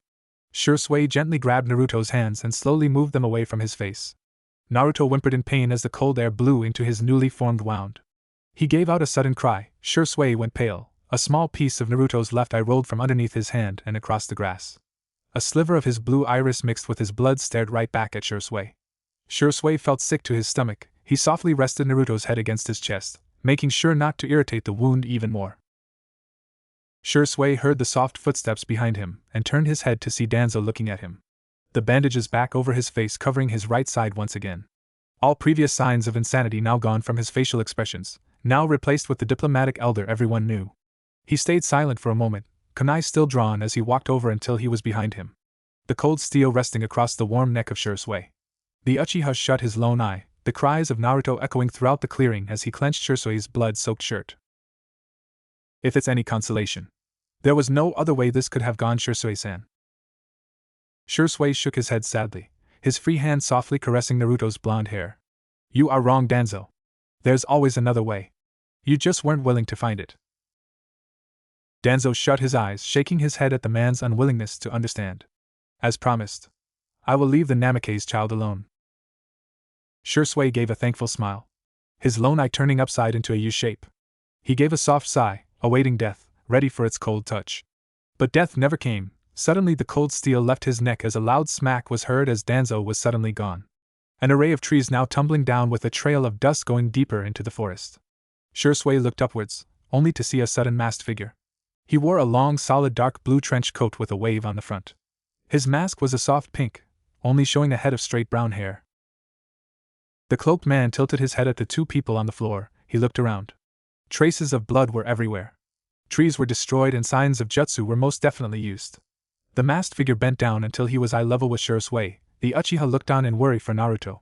He tightened his grip around Naruto, making him whimper again. An action that didn't go unnoticed by the stranger. What happened to the little one here? His voice was surprisingly soft, coming off more feminine. Shui looked down at Naruto in sadness. He jumped in front of a kunai for me. It completely destroyed his eye. He spoke, letting out a sudden cough in pain. The masked man nodded. He looked back at the young child. He was unconscious, no doubt collapsing from the sudden pain. He pushed his mask to the side, showing a lovely shade of pastel pink eyes catching Shui's attention. It seems you care very much for this Namake's child. Shui stiffened, but was held back by the masked man waving his hand. Don't worry, it doesn't matter to me where he came from. The man spoke silently, putting Shui at ease. The Uchiha let out another cough as the pink-eyed man reached into his pouch, pulling out a small-sized urn. He placed it on the floor and looked back at the Uchiha. He motioned for Shui to lay the boy down. After a few moments of Shui not complying, the man sighed. I'm merely gonna heal him as best I can. Shui reluctantly agreed, laying Naruto flat on his back. The masked man lifted the boy's shirt up, slowly grabbing some ink and writing on Naruto's stomach. Shui questioned the man in between coughs about the man's method and he looked at him. It's a seal array. Shui raised an eyebrow, but stayed silent. The man grabbed the urn and motioned Shui to put his hands out and grab on. The man whispered to Shui, making his eye go wide. His lone onyx eye looking at the man in utter shock. But how do you? It's the group I am in. Adarashi. A group formed to fight back against the Akatsuki. That is why, he said, pointing at the urn now resting in Shui's hand. I have that. Shursui silently nodded his head, not quite understanding the whole situation. He looked back at the prone figure of Naruto. His left eye entirely gone as the blood finally dried around his eye socket. His body felt weak, he knew he wouldn't survive this, he already lost more blood than he should have. Only staying alive for Naruto's sake. Even so, he felt a content smile on his face. He pulled his free hand upwards and around his remaining eye. The masked man watched in silent surprise. With a sudden grunt, and a wet crunching noise, Shursui held out his now closed palm to the cloaked man. The small smile never leaving his face. If you wouldn't mind, please replace his eye with mine. It will be my last gift to him. The man stared at the Uchiha. He's never met an Uchiha that would willingly give his Sharingan to someone. He gave a hum and thought, coming to Konoha was a good idea after all. Of course. Shursui offered another kind smile and gave the man a soft thank you. Taking the eye from Shursui's palm and opening the urn and placing it on Naruto's stomach. He watched the Uchiha fall to the side, his body now resting directly next to Naruto's. The eyeless man reached his arm out, feeling the soft locks of blonde hair he caressed many times before. I guess either of us would have ever thought this would ever happen, huh? He said, chuckling to himself. His smile growing wider. I love you, Turtle-chan. You were the baby brother I always wanted. Shursui said, a laugh escaping his mouth. Make sure you train hard, always eat your vegetables even if you don't like them. He spoke, his voice getting quieter. Please live your life the way you want it, make friends, be happy with who you are. He said, his smile growing wider as he felt his life start to fade. There was so much more I wanted to teach you, Naruto. If only I wasn't weak, I would still be here, able to protect you. He said, as imaginary tears cascaded down his eye sockets. He gave a sudden chuckle, his grip trying its best to grab as much of his blonde hair as he could. His eyes shut and his head rolled back. Heh. Maybe you're not my little brother, but the son I always dreamed of having. And with that, Shursui Uchiha breathed his very last breath. Entering the eternal silence with a smile on his face, the masked man closed his eyes, mourning for the sudden shinobi that had just passed away. Very few shinobi were like him. The cloaked figure sighed, glad to see the man die with at least a smile on his face. Looking back down at the blonde, he would make sure this boy would live. Weaving through Hondeals, he smacked his open palm on Naruto's bare chest, and won over the blonde's destroyed eye. Secret sealing art, conceal. Suddenly a bright blue light flashed across the area, blinding anyone in a near-mile vicinity as Naruto's body hunched upwards and a loud scream tore through his throat. This lasted for what seemed like years for Naruto, but was merely just 5 minutes. As fast as it came, it seemingly vanished. The sealing arrays were now completely gone from Naruto's stomach. The cloaked man returned his mask to cover the rest of his face, and wiped a bead of sweat off his brow. He looked back at the boy, the urn lying empty on the grass. The masked man gave a sigh as he walked over to the new deceased Uchiha. After a quick fire jutsu, the body of Uchiha Shursui was no more. The masked man respected that particular Uchiha. He would make sure his body didn't get tampered with in death. Suddenly 3 chakra signatures alerted the masked man. With a quick shunshin, he left the area almost instantly. As 3 Konoha shinobi came down only to find Naruto's body lying across what seemed like a battlefield. Time skip 1 week. You damned baka. Do you have any idea what you've done? Do you not understand how utterly stupid this was? The familiar masked man let out a bored sigh. His pink mask was hanging at his side as his pastel eyes closed in annoyance. His hair now a light gray color, while his eyes stayed the same pink. He moved his hand to his head, shaking his hair, making it messy. Yeah, I know what I did. I'm the one that did it after all. He spoke, the last part coming off as a whisper.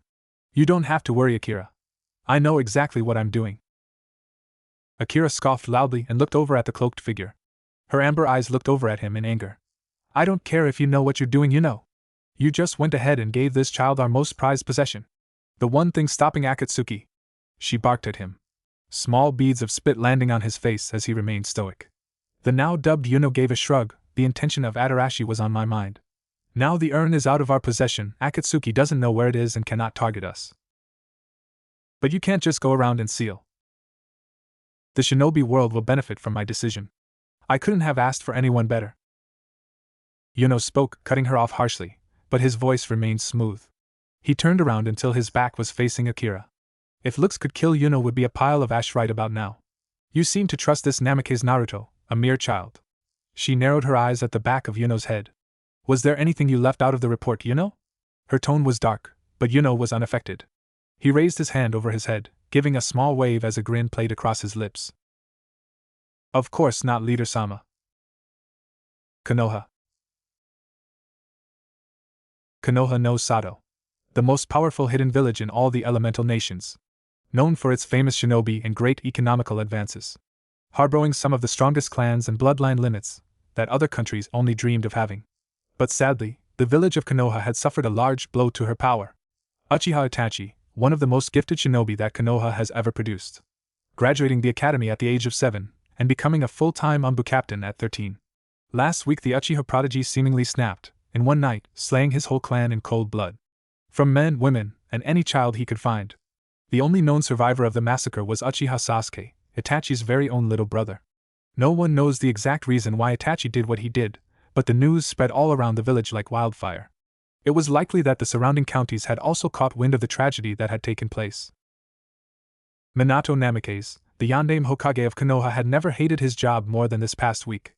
The people demanded answers. Every council meeting was getting more and more stressful as they tried to calm down the public. Not only that, but since the fall of the Uchiha, the Hyuga clan had become more arrogant in their attempt to be named the strongest clan. Minato let out a much-needed groan. His hair was even more messy, making his spikes more unruly than ever. His Hokage cape was wrinkled and misshapen. There were large bags under his eyes, showing signs that he was sleep-deprived.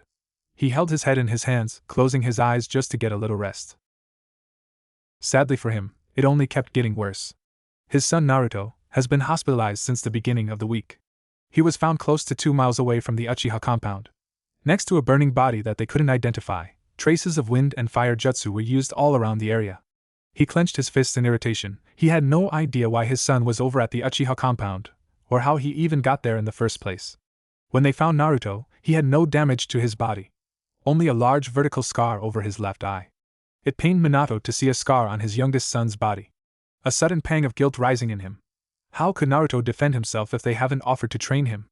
If Naruto only got away with a scar with no training, then maybe next time.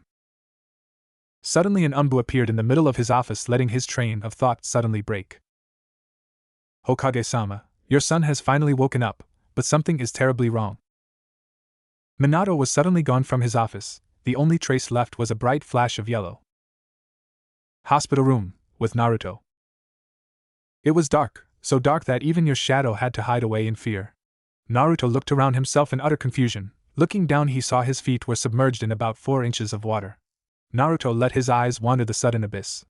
There were no signs of life, no walls, just a large empty cavern. The only sound was a small dripping of water drops, one after another, falling down rhythmically, giving an odd relaxing feeling to a tenebrous room. Naruto felt the cold air walk itself over his body as he stepped forward, making him shiver. Each step making the smooth, murky water glide across his feet and echo into the chasm. And that's when he saw it, like a thick curtain of darkness that played at a theater. Like the beginning of a play, it opened up, finally shining in a muted array of light. Then a large gust of wind picked up, forcing Naruto to cover his face as his shirt fluttered from the sudden gust. A strange heavy pressure fell onto his body, forcing his knees to buckle. His legs wobbling as his eyes went wide in horror. A lone regal eye stared back at him, like yellow mixed with silver. A proud coin of glory looking at him with an immense amount of pressure. And before he knew it, he was sent flying backwards, a yelp passing his lips as the pitch-black abyss swallowed him whole. Naruto awoke from his hospital bed in a rush. A loud scream forcing itself up his throat and echoing in the white room. All occupants were startled in the room and rushed to his side immediately. Naruto didn't notice they were there. All he saw was red. Sudden flashbacks of what happened racing to his mind. All he saw was Shursui fighting a mysterious man he's never seen before. Him jumping in the way, and Naruto's head suddenly started to throb, his left eye burning. The feeling that it was on fire spreading through his body as the phantom pain of that night returning. He thrashed in his hospital bed, his gown riding down his body as the nurses tried to calm the seemingly hysterical boy down. Suddenly a flash of bright yellow came from the room as the Yandame Hokage came in to see his son in shambles. His mind went into overdrive and he raced to his son, grabbing the boy's thrashing head in his hands. Naruto, what's wrong, are? Get away from me! Where's Shursui Nizan? Where is he? Naruto yelled, cutting off Minato mid-sentence. His smaller hands gripping Minato's sleeve, trying to pull him away. Minato flinched in surprise at his son's outburst.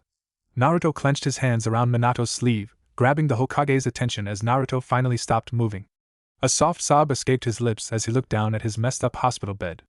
Naruto forcefully removed his father's hands from his head, letting his free hand to once again move over his left eye. This time he finally felt what was there. He traced over his eye socket as if it was his first time. He felt soft bumps going up his eye as he got a glimpse of himself in the far mirror of the room. It was a long vertical scar going up his eye resting just below his forehead.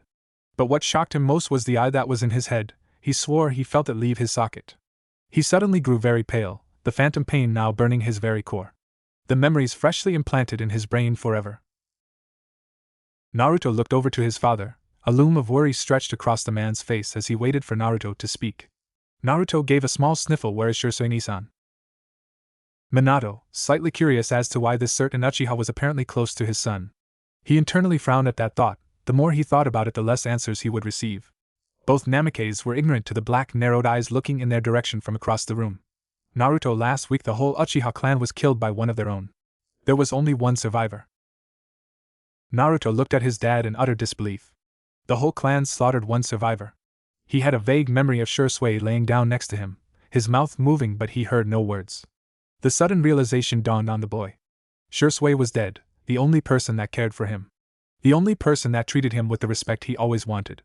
The first person to openly tell him that he loves him. Minato bent down to his son, his hand coming to rub Naruto's head. It's okay, Naruto. Everything will get better from here on out. You still have us. Before Minato could touch his head, Naruto smacked his hand away. His bloodshot eyes glaring at Minato with newfound fury. Us? When has there ever been an us? He screamed, taking the nurses by surprise at his sudden outburst. I don't fucking care about us. All I wanted was to stay with Shisui-san. Minato felt his spine stiffen in shock at Naruto's sudden rage. While some part of him knew he deserved this, the more irrational side of him started to get the better of him. He put on what he dubbed his dad face and locked eyes with his son. You do not raise your voice at me, young man. I'm still your father, and you will show me some respect. Or else. Or else what? You're gonna ground me again? Send me to my room without any dinner? Making me apologize for something that Natsu and Narumi did? Or even take away the training you haven't even given me? Minato fell silent at his son's words, a sudden spike of anxiety running through his body as his veins turned to ice. Sadly, Minato couldn't find any fault in Naruto's statement. He tried to rack his brain around for anything that he has done for Naruto, trying to find anything to convince his son that it wasn't true. Naruto looked over at his father in anger, having to bite his cheek from screaming again. All the grief and sadness that he had stored up into his small body was now leaking out in waves. Without waiting for a response, Naruto jumped off his bed and ran out the hospital door in a rush. Needing to get away. Minato made his way to go after him. But one step in, one of the nurses grabbed his shoulder, stopping him. I wouldn't do that right now, Hokage-sama. He's having post-traumatic stress episodes. His body is fully healed and he will be okay. He just needs some time alone. Minato gave a small frown at the nurse's words. Looking at the door with a sad expression, he disappeared in a bright flash once again. With Naruto. Naruto looked at the crowded streets of Konoha. Looking down at the people happily walking. Naruto felt his eyes go downcast, circling the black scroll that Shisui had given him around his frame, holding it securely. The last thing that Shisui had given him before he died, and he didn't want to open it. It was hard to comprehend exactly what happened that day. Before he went after Shisui, he had a terrible feeling in his stomach. That something was happening at the Uchiha compound. And he was right, now the whole clan was dead. The one person he loved more than anything has died, leaving him. That thought alone made Naruto frown, and he quickly shook his head of his thoughts. Not wanting to get emotional, he knew it would happen one day. But not so soon. Naruto was now at a loss on what he should do. Yes, his sensei was now gone. How will he get the proper training? Someone who took care of him? Sure, he still has notes and jutsu scrolls that were given to him. Hell, he hasn't even scratched the surface on his elemental jutsu training yet. Naruto sighed as he laid back on the summer grass, looking up at the bright blue sky, letting his thoughts wander to Shisui. Hey, you're Naruto, right? Naruto gave a sudden yelp at being addressed out of nowhere. He looked upward, seeing a boy about his age walking his way. He was wearing a plain gray shirt and black pants. His hair was pulled up in an upwards ponytail, resembling a fully grown pineapple. Naruto looked over at the boy in surprise. He swore he's seen this boy before. Naruto nodded his head as he sat up. Yeah, that's me. The boy took a seat next to Naruto and proceeded to lay down on the grass, his hands resting behind his head as he looked at the sky. I'm Shikamaru Nara, we're in the same class in the academy. Naruto blushed from embarrassment as he raised one hand to scratch the back of his neck. That's why he looked so familiar to him. Naruto gave the boy a sheepish smile. Sorry for not remembering you, Shikamaru. The Nara only shrugged, his gray eyes seemingly more calm than annoyed. It's no big deal. It's troublesome to remember everyone's name anyway. Naruto gave a sweat drop at the Naro's attitude. Naruto looked away from Shikamaru and back up to the sky. So what are you doing here, Shikamaru? This spot in the village is the best for cloud gazing. Naruto tilted his head. He's never heard of anyone cloud gazing. He looked at one of the giant puffy white moisture in the air. His mind flashing to the scream session he had a year ago to the giant blob of moisture. What am I supposed to be looking at?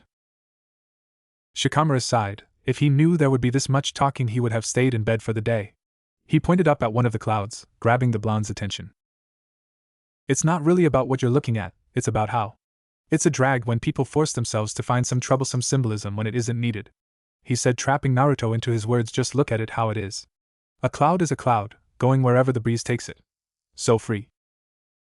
Naruto digested each word that Shikamaru said separately. Naruto averted his gaze from the cloud and over to Hokage Tower. Just look at it like how it is, Naruto thought as he held the scroll tighter in his hands. Shikamaru observed the blonde through a sideways glance. While the Nara was incredibly lazy, not really outgoing and not really much or a talkative person, he was good at observing people and understanding current situations. Naruto wasn't much of a people person when he was at the academy. Most people ignored him altogether for his two siblings Natsu and Narumi. And that scroll he was holding, his grip was tight. Almost as if he was scared it would disappear any second. He traced his eyes upwards until he saw Naruto's left eye.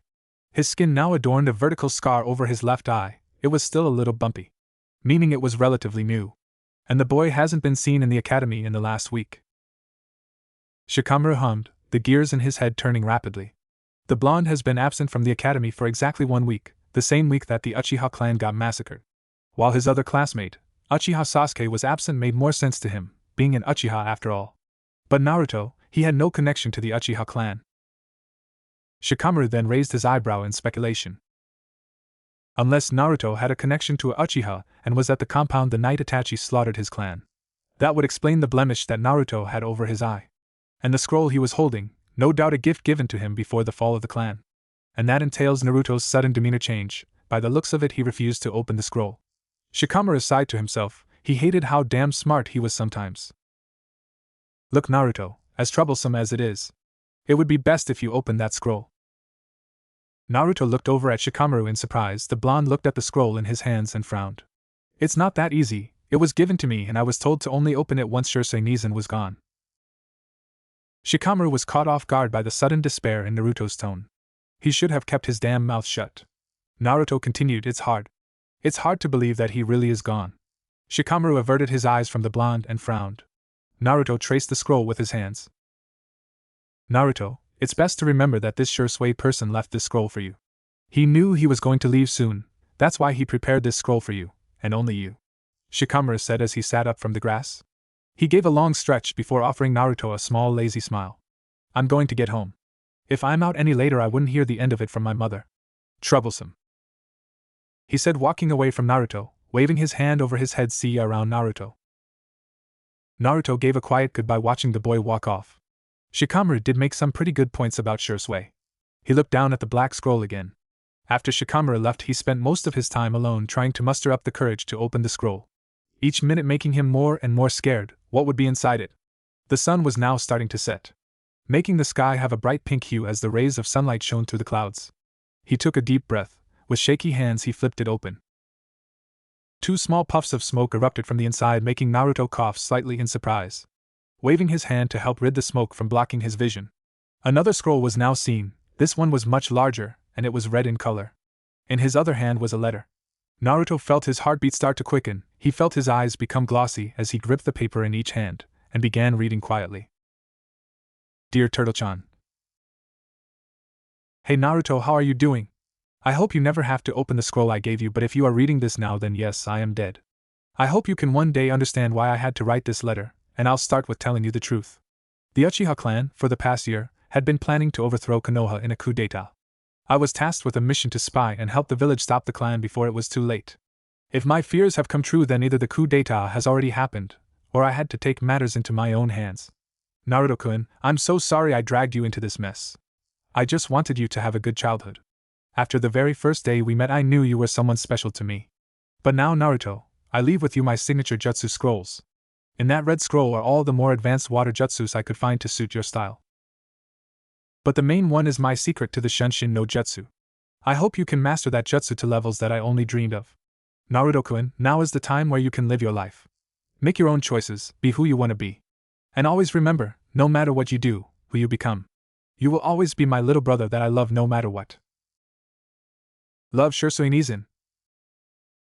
Naruto couldn't stop the sudden tears that fell from his eyes, each drop falling onto the letter softly, making Naruto sob into his hand.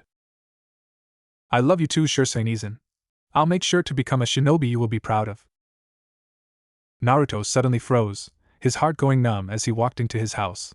He saw his family all in the backyard, the slider door open letting a cool breeze travel into his home. The scroll Shisui had given him almost slipping from his hands as he looked at his family outside. His mother was smiling happily. His father had a proud look on his face looking down at Natsu and Narumi. Naruto heard his mother's happy voice echo into the house, making him shiver. I'm so proud of you too. It's not every day that two 8-year-olds graduate the academy early. Naruto's heart threatened to stop beating right then and there. His eyes were wide, the sudden burning sensation returning as he saw the setting sun shine down on his siblings' brand new Konoha headbands. Naruto felt a newfound rage gloss over his eyes, the anger trying desperately to block out how inferior he was feeling at seeing his siblings already become shinobi so early. The day he loses the most important thing to him, they get to graduate and become shinobi. The boiling sensation in his skin was almost too much to bear. He wanted to scream, yell, hate them. He was unaware of the sudden change to his left eye. Gone was the sapphire blue that everyone was used to. It was now replaced with a dark crimson. His pupil now pitch black with 3 tomos spinning inside. The Sharingan. See time skip 4 years. I wanna die. Naruto thought to himself as he rested his hands on his drooping head. Finally, after 5 years, he will finally leave this hell known as the academy. It wasn't just how boring it was how extremely boring it was.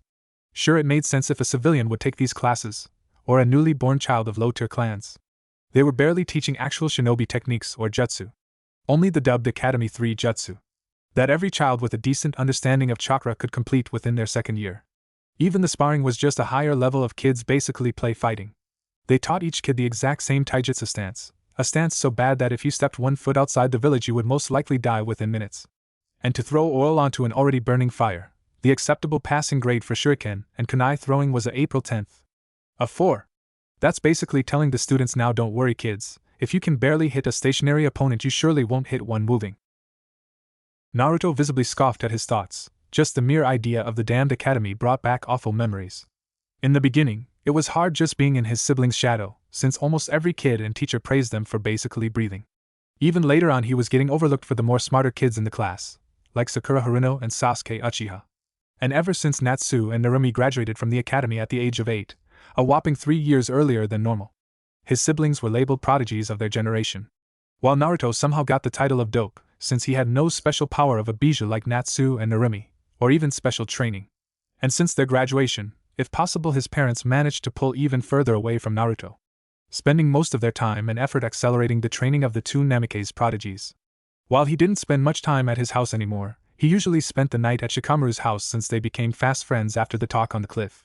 He wasn't sure just how far exactly Natsu and Narumi were compared to him. While he knew he had gotten stronger, Naruto just didn't have the right training or a sensei to even teach him anymore. And it proved rather difficult to grow when it seemed like no one wanted him to. But he now had his trump card, the last gift that Shisui Nizin had given him. The Sharingan.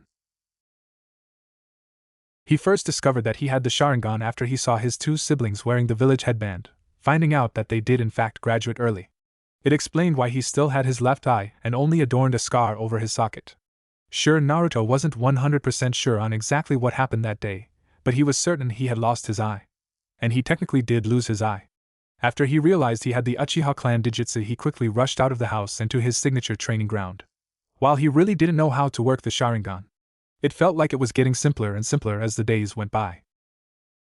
Naruto groaned. He was slightly disappointed in his progress in actually using the Sharingan. He wasn't a master by any means.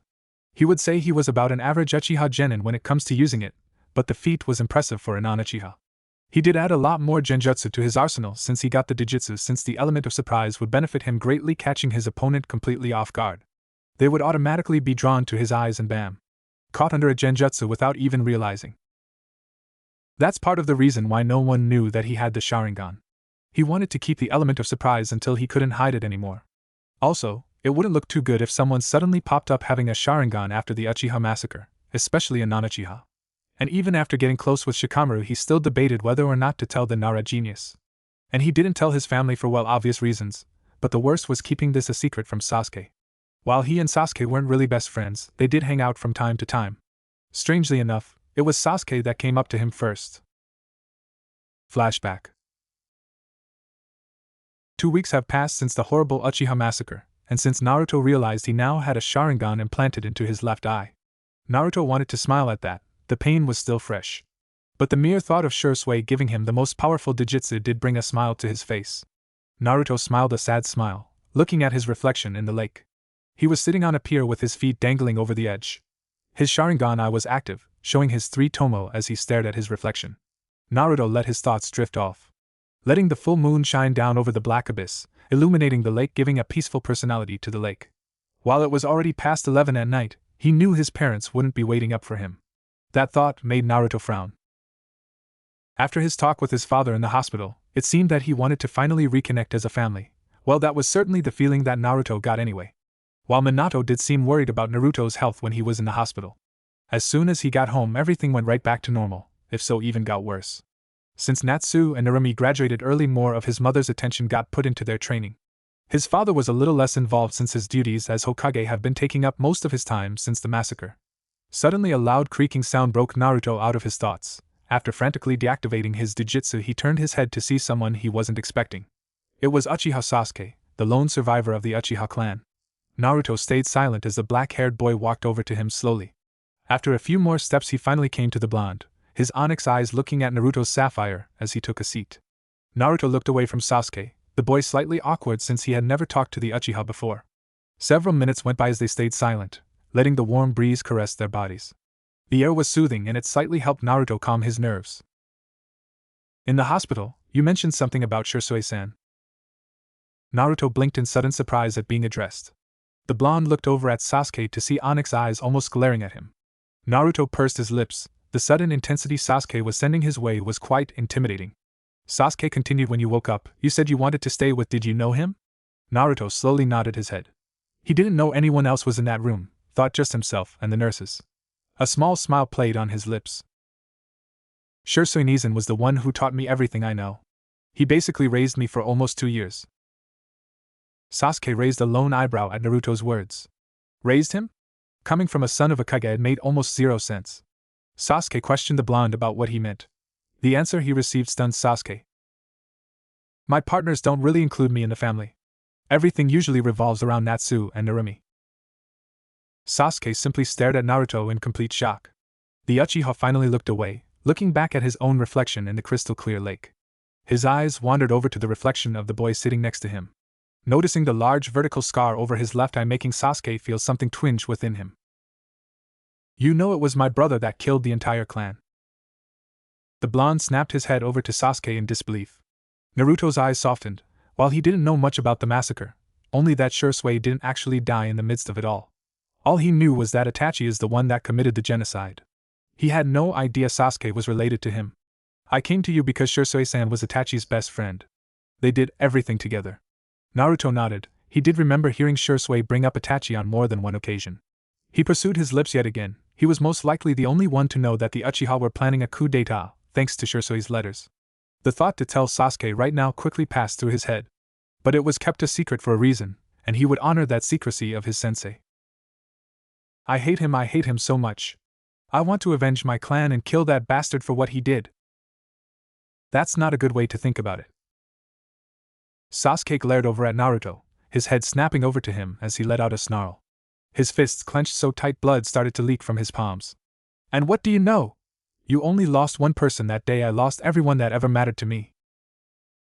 Naruto recoiled in slight surprise, but he managed to hold his ground and shake his head. Shisui Nizan once told me that it's okay to hate people, but you should never let that blind you from seeing what really matters, he said, making Sasuke falter slightly.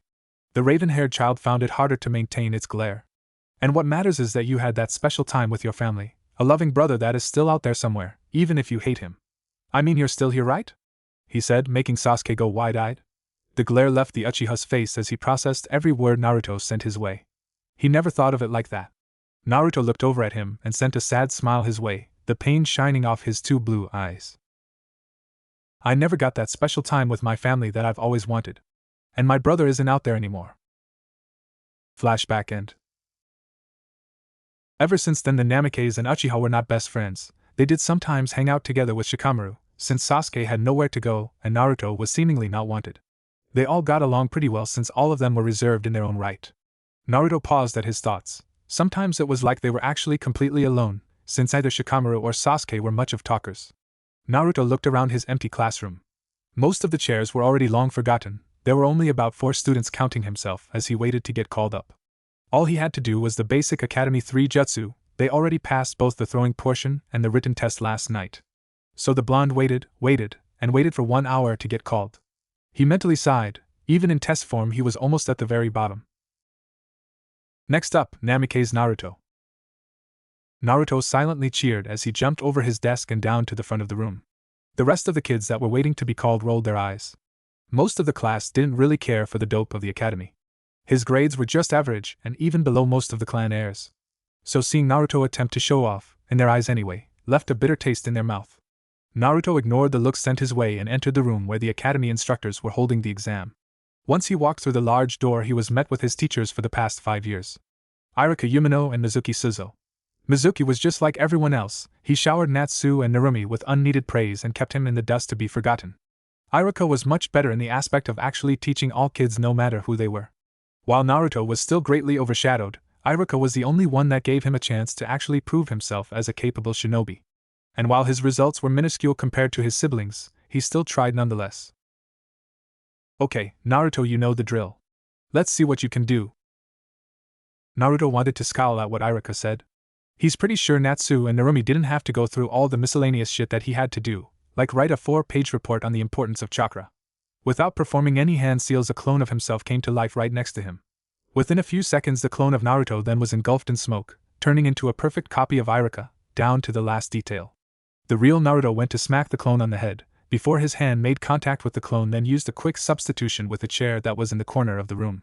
Soft clapping sounds echoed throughout the tiny room as Mizuki offered a strangeful smile. Thankfully, Iruka looked real. The clone hinged as Iruka dispersed itself as Iruka offered the boy a village headband. Great job, Naruto. Congratulating on finally graduating. Impressive move making your clone do the required jutsu. But try not to show off so much. Naruto couldn't help but roll his eyes at that. He wasn't surprised in the least, but he knew if anybody else performed like that, it would call for bonus points. And on finally graduating? He scoffed. Even when they aren't here, he is getting compared to his siblings. Naruto held his hand out and shook his head. Iruka raised an eyebrow at the blonde. Naruto then reached into his pouch on his leg and unclipped the hatch. After rummaging inside for a few moments, he pulled out the familiar headband that Shursui had given him all the years ago. The scared headband and the aged green cloth making both Chunin raise an eyebrow. He tied the headband around his forehead, ignoring the looks of confusion sent his way. Naruto, remember to come back in 1 hour for team assignments. Finally stepping outside, he felt a weight get lifted off his shoulder. He was free, finally free. It felt so good to finally be done with that hell. After a few seconds outside, he saw his best friend with his arms folded leaning on a tree just outside. Naruto offered the Nara a small wave, making him push himself off the tree. Oh, how special waiting for your best friend after graduation. Shikamaru rolled his eyes as he scratched the back of his head, yawning as he did so. Well, Choji already went to see his parents, a pre-celebration with his family. So you're all that's left. Naruto grinned at his friend, throwing his arm around Shikamaru's shoulder, earning a yelp from the Nara. Please, we all know you love me. A sudden scoff reached both boys' ears as Sasuke walked over to him, his headband wrapped around his forehead. Naruto looked over to him in surprise. The Uchiha genius graces us with his presence? Did hell finally freeze over? Shikamaru nudged his friend in the ribs, making Naruto yelp. Sasuke glared over at Naruto and crossed his arms. Sasuke certainly has changed since the massacre. While at the start he was very cold and dark, swearing revenge on his brother for slaughtering his clan. But after his talk with Naruto on the pier, he changed again, and this time in a good way. He would never admit it to anyone, but he held Naruto in very high regards, and respects him more than most people. He owes him that much since Naruto helped him out in a very dark time. Naruto was the only one that left an impression on him after all. Naruto wasn't nearly as gifted as his siblings, and after finding out what Naruto's life truly was, it made his respect for the blonde grow. Again, not like he would ever admit it. Whatever, Baka. And I see you graduated, surprised you managed to make it through. Naruto narrowed his eyes at Sasuke's smirk. Shikamaru sighed next to them. He could already hear the blonde's response in his head. TCH. Please, even second years could pass that test. At least most people scored higher than an 89 on the written test. And there it is. Shikamaru groaned to himself as he heard Sasuke rebuttal back full force. This year in the academy, Sasuke was the only clan heir to score below a 90% on the written portion on the graduation test. And Naruto was never one to pass up a chance to mess with Sasuke. Everyone knew how angry Sasuke got wherever someone mentioned it. Most people were too intimidated to say anything to the Uchiha genius, everyone but Naruto. No matter the reason, no matter the conversation, the blonde always managed to find a way to slip it into day-to-day conversation. Naruto suddenly stopped mid-sentence as the trio looked over to the streets. Most of the gradation class turned over as screeches and yells echoed into the summer air. Naruto frowned as one of the last people he wanted to see came walking over to him. Sasuke flanked his right while Shikamaru had his left, both having matching grimaces. They both know exactly how the Namikaze family treated their friend. To say they were disgusted was a true understatement. It made them nauseous down to their very core, to think that some people so prestigious would literally abandon a child. Hey Ototo, how did the graduation go? I see you managed to pass. The feminine voice belonged to none other than Narumi Namikaze, the only daughter. Her headband secretly tied around her forehead. But the most distinguishing feature was not her headband, it was the dark chunin vest she sported over her black t-shirt. Narumi offered her brother a smile, moving her eyes over the three newly made genin. The past 2 years have been very difficult for Narumi. It wasn't until she noticed that Naruto hasn't been home in literally months that something has been terribly wrong with her brother. And slowly but surely everything came crashing down on her like a pile of bricks. Remembering exactly how their parents left Naruto, and how she never seemed to care. In truth, she felt like shit every time she saw the boy. It was a painful reminder of her failure as an older sister. She tried asking her parents about why they won't train, or even acknowledge Naruto's presence. Not once has she gotten a real answer. So each time she brushed it off, still believing they have a real reason. Then there was their brother Natsu. He followed the example of his parents, and while he didn't ignore the blonde completely, he wouldn't treat him like a real brother either. And that was her biggest problem with both her brothers. She's had countless arguments with Natsu on trying to incorporate Naruto back into their lives. But each time it always failed, with either Naruto refusing to do anything with them, or Natsu getting fed up with Naruto's stubbornness. Naruto grunted at his sister, his eyes glancing everywhere else besides her. Yes, I did. Is there a reason you are here, Narumi? The red-headed girl quickly nodded her head as she forced back a frown. She took a few moments to respond. Well, I wanted to see how my little brother was before I left for my mission, she said, trying her best to sound as real as possible. Honestly, she did forget all about Naruto's graduation today. Luckily, she was leaving from the West Gate, or she wouldn't have seen the giant sign on the academy saying graduation. Besides, Narumi continued, I wanted to see how you were doing. Naruto shrugged his shoulders, turning on his heel. He scoffed, fine as I'll ever be, he spoke, effectively ending the conversation. Narumi frowned at Naruto's back. She wasn't surprised by his answer. But she was sorely disappointed. She gave a heavy sigh and soon left the academy grounds. She had a mission to get to after all. Shikamaru elbowed Naruto in the side softly, making the blonde turn to him. The Nara raised an eyebrow. You good man? Naruto once again shrugged his shoulders, the sudden anger already gone from his body. Sasuke snorted at his side, hands rested in his pockets as they entered the academy classroom once more. Almost every seat was taken apart from a row of 3 in the front.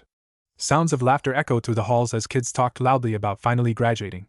But sadly their presence did not get ignored. A few heads turned over to them. Especially a head of pink and blonde. Naruto and Shikamaru gave a groan as they covered their ears. Sasuke Kyuin. Sasuke flinched at his name as 2 almost identical rockets came blasting off towards him. Naruto and Shikamaru took a few steps backwards, leaving Sasuke to his misery. The Uchiha sent them a pleading look, one of the only emotions he allowed his friends to see across his face. The pink rocket snuggled into Sasuke's right shoulder, emitting a moan of content from her lips, while the blonde was on his back leaning on his neck. Sasuke-kun, I missed you so much. Did you miss me? Before he even had a chance to respond, the blonde on his back scowled. Like hell he would miss your forehead. We all know who he truly misses here. Oh yeah, pig. I bet he doesn't even know your name. You just said my name, Baka. WL whatever, Ino pig. Naruto shot an amused glance over at Sasuke. That would be Sakura Haruno and Ino Yamanaka, the two leaders of the Uchiha fan club. While most girls in the class praised the Uchiha, Sakura and Ino were the only two that actually vocalized it. Every single day. Sure, it was funny for a few days, seeing how bad they had it for Sasuke, and it was always fun to see Sasuke's misfortune. But now it turned to a basic obsession for Sasuke, and while the Uchiha was still miserable, no, it still made Naruto laugh. Thankfully, and luckily for Sasuke, the scarred Chunin from earlier entered the classroom. He saw the commotion in the center of the room, and his eyebrow twitched. He was so happy this year was over. Everyone shut up and pay attention. Iruka smiled when now every student took their seats. He cleared his throat before he started talking. Okay, I want to say once again, congrats on graduating. Cheers broke out in the classroom. And this year the team assignments are a little different, he said, making the students raise their eyebrows in confusion. Iruka walked around and turned the folder in his arms around, showing it to the class. Usually we assign new genin to their jounin senseis within the week. But this year's graduating class showed exponential growth and promise that Hokage-sama and I have decided that today is the day where we assign the teams. Teams 1 to 6 are fodder, we will skip them. Now Team 7 will be Sasuke Uchiha, Sakura Haruno, and Ken Gasai. Sensei will be Kakashi Hatake. Sasuke's head fell forward and smacked his desk while Sakura jumped up and down in happiness. Naruto shot Sasuke a look of pity before Iruka continued. Team 8 will be Kiba Inuzuka, Shino Aburame, and Hinata Hyuga. Sensei will be Kurenai Yuhi. All the clan heirs nodded their heads at their team. The more enthusiastic Kiba gave a happy yell.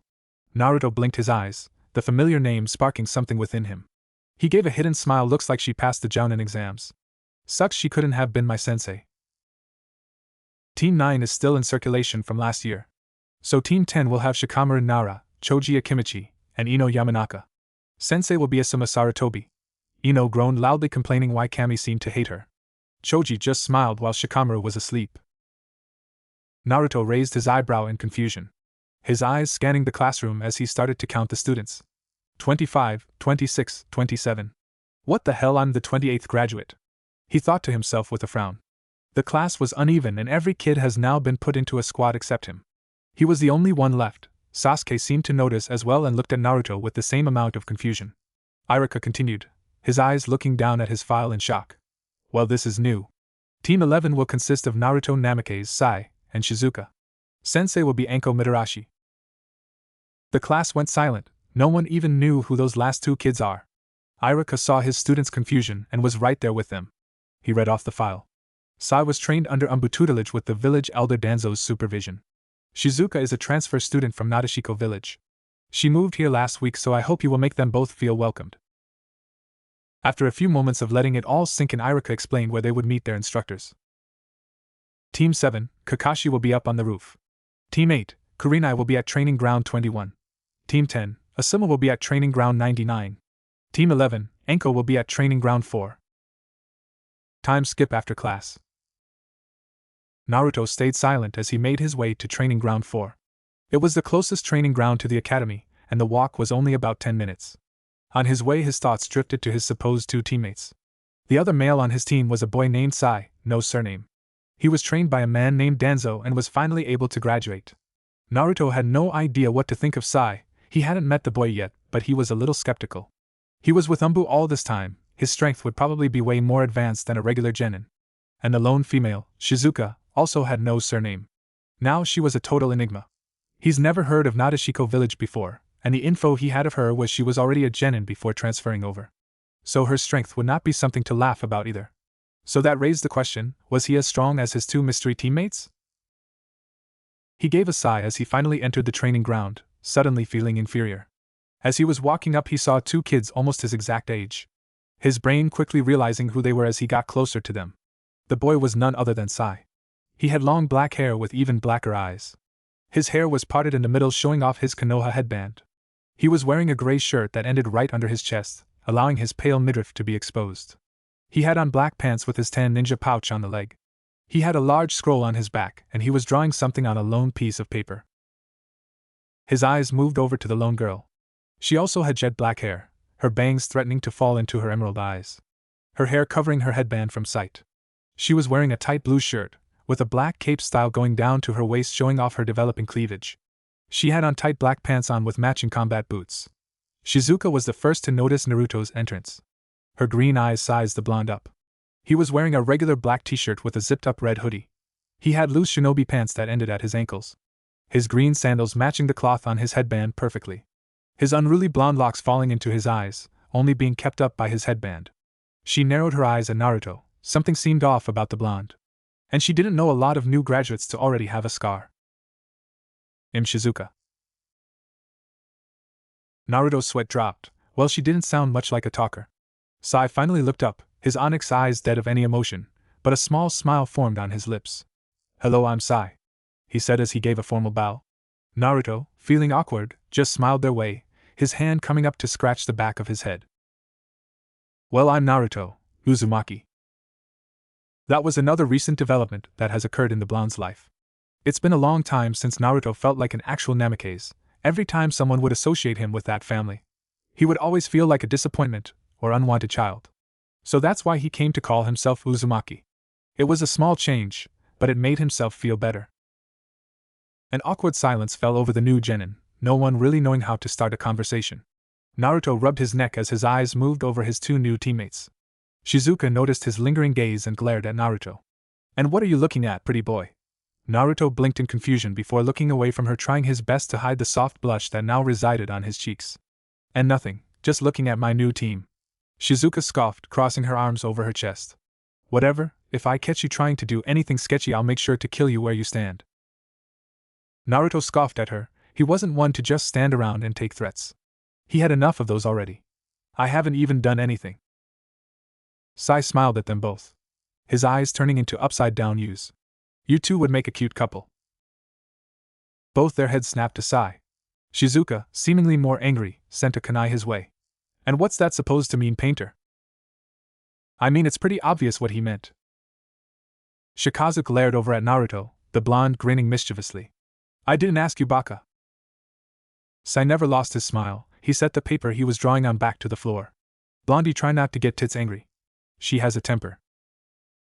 Shizuka's face heated up as she threw her arms over her chest. Naruto let a snicker leave his mouth. The raven-headed girl grew angrier, but before she could do anything about it, a loud sizzling sound echoed out as a kunai embedded itself right in the center of all three genin. All three genin widened their eyes at the seal that was hanging from the back. "Get back!"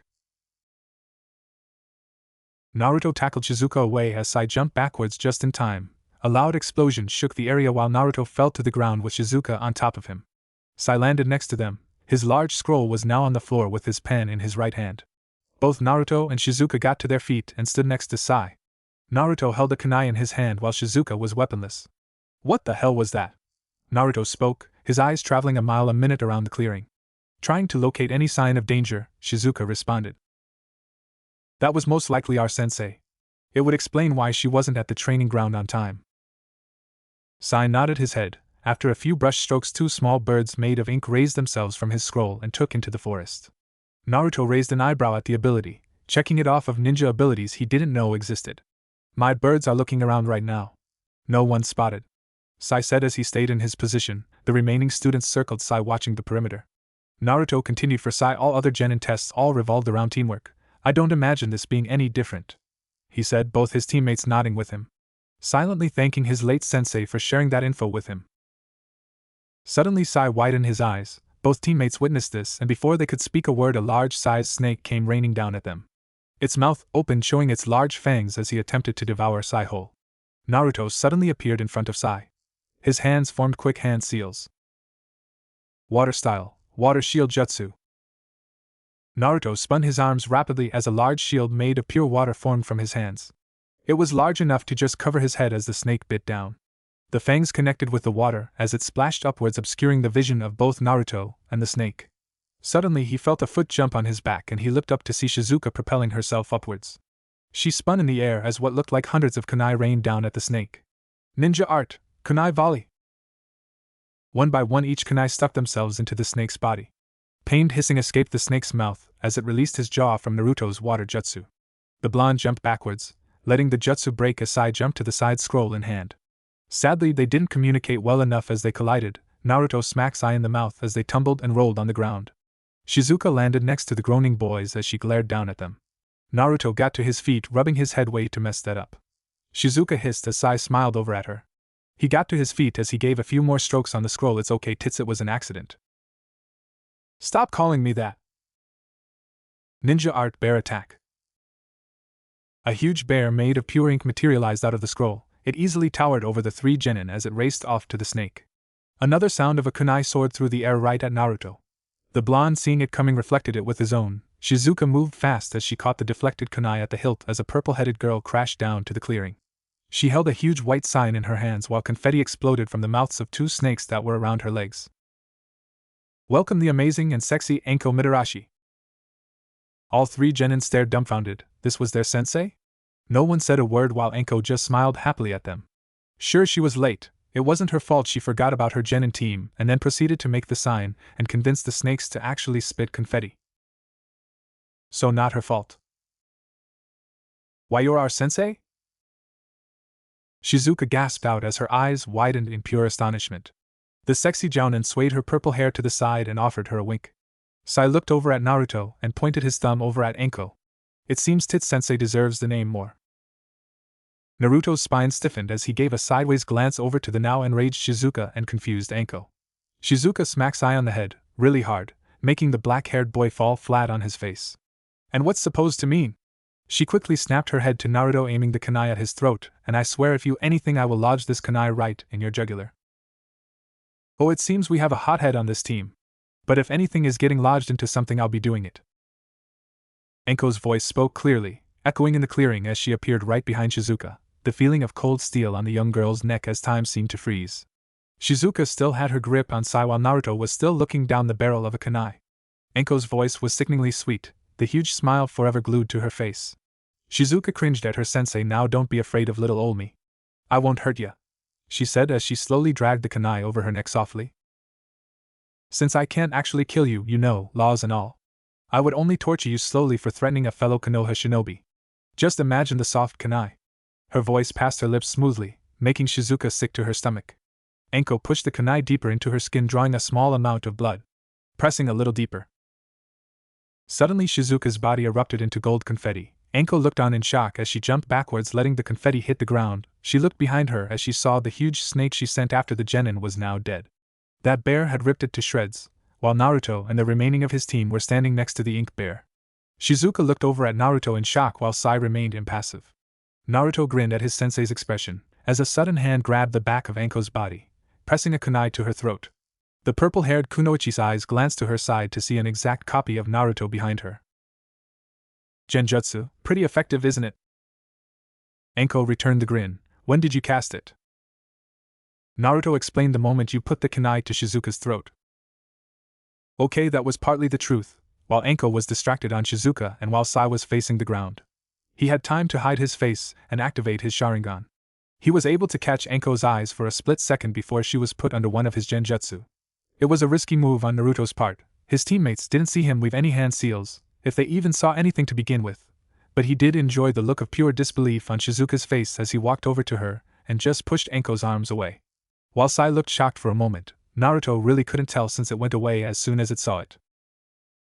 Anko let out loud booming laughter as she grinned at the blonde behind her. Her eyes glowing with playfulness. Having fun pressing yourself into my blondie? The clone of Naruto turned a new shade of red as Anko teased him. Before he could move, Anko quickly dispelled the clone, as it erupted into water, soaking the back of her brown trench coat. She took a few steps closer to the new genin and smirked, her tongue coming out to lick her lips hungrily. I will say you 3 surprised me greatly. Not only were you able to kill that snake, she said, pointing her thumb over at the dead snake, you managed to surprise a Jounin-level ninja, and you did it with amazing teamwork with only knowing each other for not even an hour. I'll say that's worthy of passing. Naruto physically beamed at the praise, trying his best to rid the giant blush on his face. Shizuka was a lot more composed since she was already a genin from her hometown. But she couldn't stop the small grin from forming. Sai remained impassive, his eyes stayed blank, but a faintest smile was noticeable. It was subtle but still there. Now we are officially Team 11. Now get ready for fucking hell. Okay. Please report everyone, Minato said happily as he clapped his hands in joy. Out of all jobs that Minato absolutely hated while he was Hokage, He was always excited for the graduation of academy students. Every year he looks forward to it, and this year was no exception. Looking out in front of him were 9 of the strongest jounin that Konoha had to offer. And the test results that Irika had given him told him that there was a very promising bunch of kids this year. He couldn't contain his excitement, and decided to give the kids jounin senseis the day of. He smiled wide as he gestured to his only student in the room. Kakashi-kun, please report. Kakashi's sweat dropped at the Hokage's attitude. Putting down his infamous Ichi-Ichi Paradise book, he scratched his cheek with a sigh. Team 7 consisting of Sasuke Uchiha, Sakura Haruno, and Ken Gasai pass. The whole room was in shock at hearing him actually pass a squad. Even Minato was slightly at a loss for words. Really? What made you pass them and not any other of your teams? A man named Asuma Sarutobi said, taking a long drag of his cigarette, making the woman next to him elbow him slightly in the ribs. Minato nodded. I would also love to hear this, Kakashi-kun. The silver-haired man shrugged his shoulders. Well, at first they were just like every other team I had gotten before. Attacking me all separately and with no plan. The Haruno girl wouldn't stop following the Uchiha kid around like a lost puppy dog. It was really hard to watch. That doesn't explain why you passed them, Kakashi. Kakashi turned his head and gave his signature. I smiled to Kurenai Yuhi, waving his hand in the air. I'm getting there, Kurenai. It wasn't until the last 10 minutes of the test that they coordinated an attack against me all at once. Of course, they didn't push me very hard at all. But it was a valiant effort. But finally showing signs of teamwork, I decided to pass them. Minato smiled at his explanation. Happy to hear that Kakashi finally passes one of his teams. His eyes shifted over to the person next in line. Kurenai-san. Please report. She nodded, looking back up to her Hokage. Meeting his eyes, and she swallowed a grunt. Teammate consisting of Kiba Inuzuka, Shino Aburame, and Hinata Hyuga have passed Hokage-sama, she said, making him nod his head. They all worked well together from the moment the test started. It was a good improvement to Hinata-chan as well. Kiba-kun seemed to help her break out of her shell a bit. That's wonderful. I was worried that her shyness would interfere with her abilities, he said, genuinely happy to hear about the girl's improvement. Kurenai nodded before stepping back into place. Okay, Asuma Sarutobi, how was Team 10? The big burly man smiled as you would expect, Hokage-sama. Shikamaru Nara, Ino Yamanaka, and Choji Akimic performed perfectly. Minato grinned as expected from the next generation of the Ino Shikacho trio. Last but not least, Minato turned his attention to the last shinobi in the lineup. He felt his enthusiasm start to die down a little as he dreaded what was coming next. Enko Mitarashi, report on Team 11 please. Enko snapped to attention at being addressed so suddenly. She was slightly embarrassed since she was too preoccupied looking at all the pictures that hung on the walls of the Hokage's office. She never knew all the past Hokages were hanging on the wall. She grinned happily as she saluted her leader playfully. Team 11 consisting of Shizuka, Sai, and Naruto Namikaze passed with flying colors, Hokage-sama, she said, not noticing the sigh of relief that Minato breathed out. He was nervous to hear that his youngest wouldn't have graduated, but if he didn't, would it really be his fault? Minato shook his thoughts away. I see. That's wonderful then, he said, making Enko nod. Yes, Hokage-sama, they all worked surprisingly well together despite only knowing each other for only about 10 minuets prior to the test, she said, shocking Minato. She continued, they managed to kill one of my snake summons, and Naruto and Shizuka were pretty proficient with their ninjutsu, and that Sai kid was a front-runner for ninjutsu. But Naruto, man, did he surprise me, she said, getting everyone present to look at her in question. Minato felt his hands clam up, afraid to ask. How so, Enko? Asuma asked. He was pretty intrigued himself. He had somehow forgotten that Hokage-sama had a third child. Enko turned towards the Sarutobi. Well, I was threatening the Shizuka girl, kunai to the neck, trying to scare her. Everyone pleasantly rolled their eyes, typical Enko. When she just exploded into a ball of confetti, and before I even noticed that blonde gaki caught me in a genjutsu with a kunai to my neck. The room fell silent, shocked to hear the report on the third Namikaze child. Kurenai was probably the least shocked at hearing that the blonde boy she hadn't seen in a very long time was on Enko's team. She smiled to herself, happy to hear that he was still pursuing genjutsu. Her mind started to drift thinking about him. She hasn't seen the kid since her promotion to jounin almost 5 years ago. Really, Enko? How'd he manage to do that? Asuma said, his cigarette having already fallen out of his mouth in shock. Even the usual stoic Kakashi couldn't help but show a hint of surprise. Enko shrugged. I'm still not really sure when he did it. But it had to be quick. He never weaved a single sign. And as far as I know, you can't perform a genjutsu without hand signs. Kurenai shook her head. That's not true, you can, but it takes an incredible amount of stability and chakra control. Only masters of the art are able to do it. Anko nodded, grinning. Then I might have a genjutsu prodigy on my team, I? Sweet. He wasn't a one-trick pony either. He had a pretty strong water affinity, she said, turning her attention back to Minato, raising an eyebrow in curiosity. Any reason on why he didn't graduate early with his brother and sister Hokage-sama? He definitely is higher than Jen in level, she asked, making all eyes turn to Minato. His head started to ache as he panicked at all the expected shinobi eyes on him. He coughed into his fist. Anyway, thank you, Anko-san. Everyone is dismissed. I have some important things I need to look over, he frantically said as one by one the jounin started to leave his office. Unbeknownst to him were the narrowed eyes looking his way as they left the room. Minato put his head in his hands, sweat starting to form on his brow as he looked down at his desk. I don't know what to do. 3 weeks later. The mission is simple. We get in there, retrieve the folder, and get away as fast as possible. Leave no evidence behind.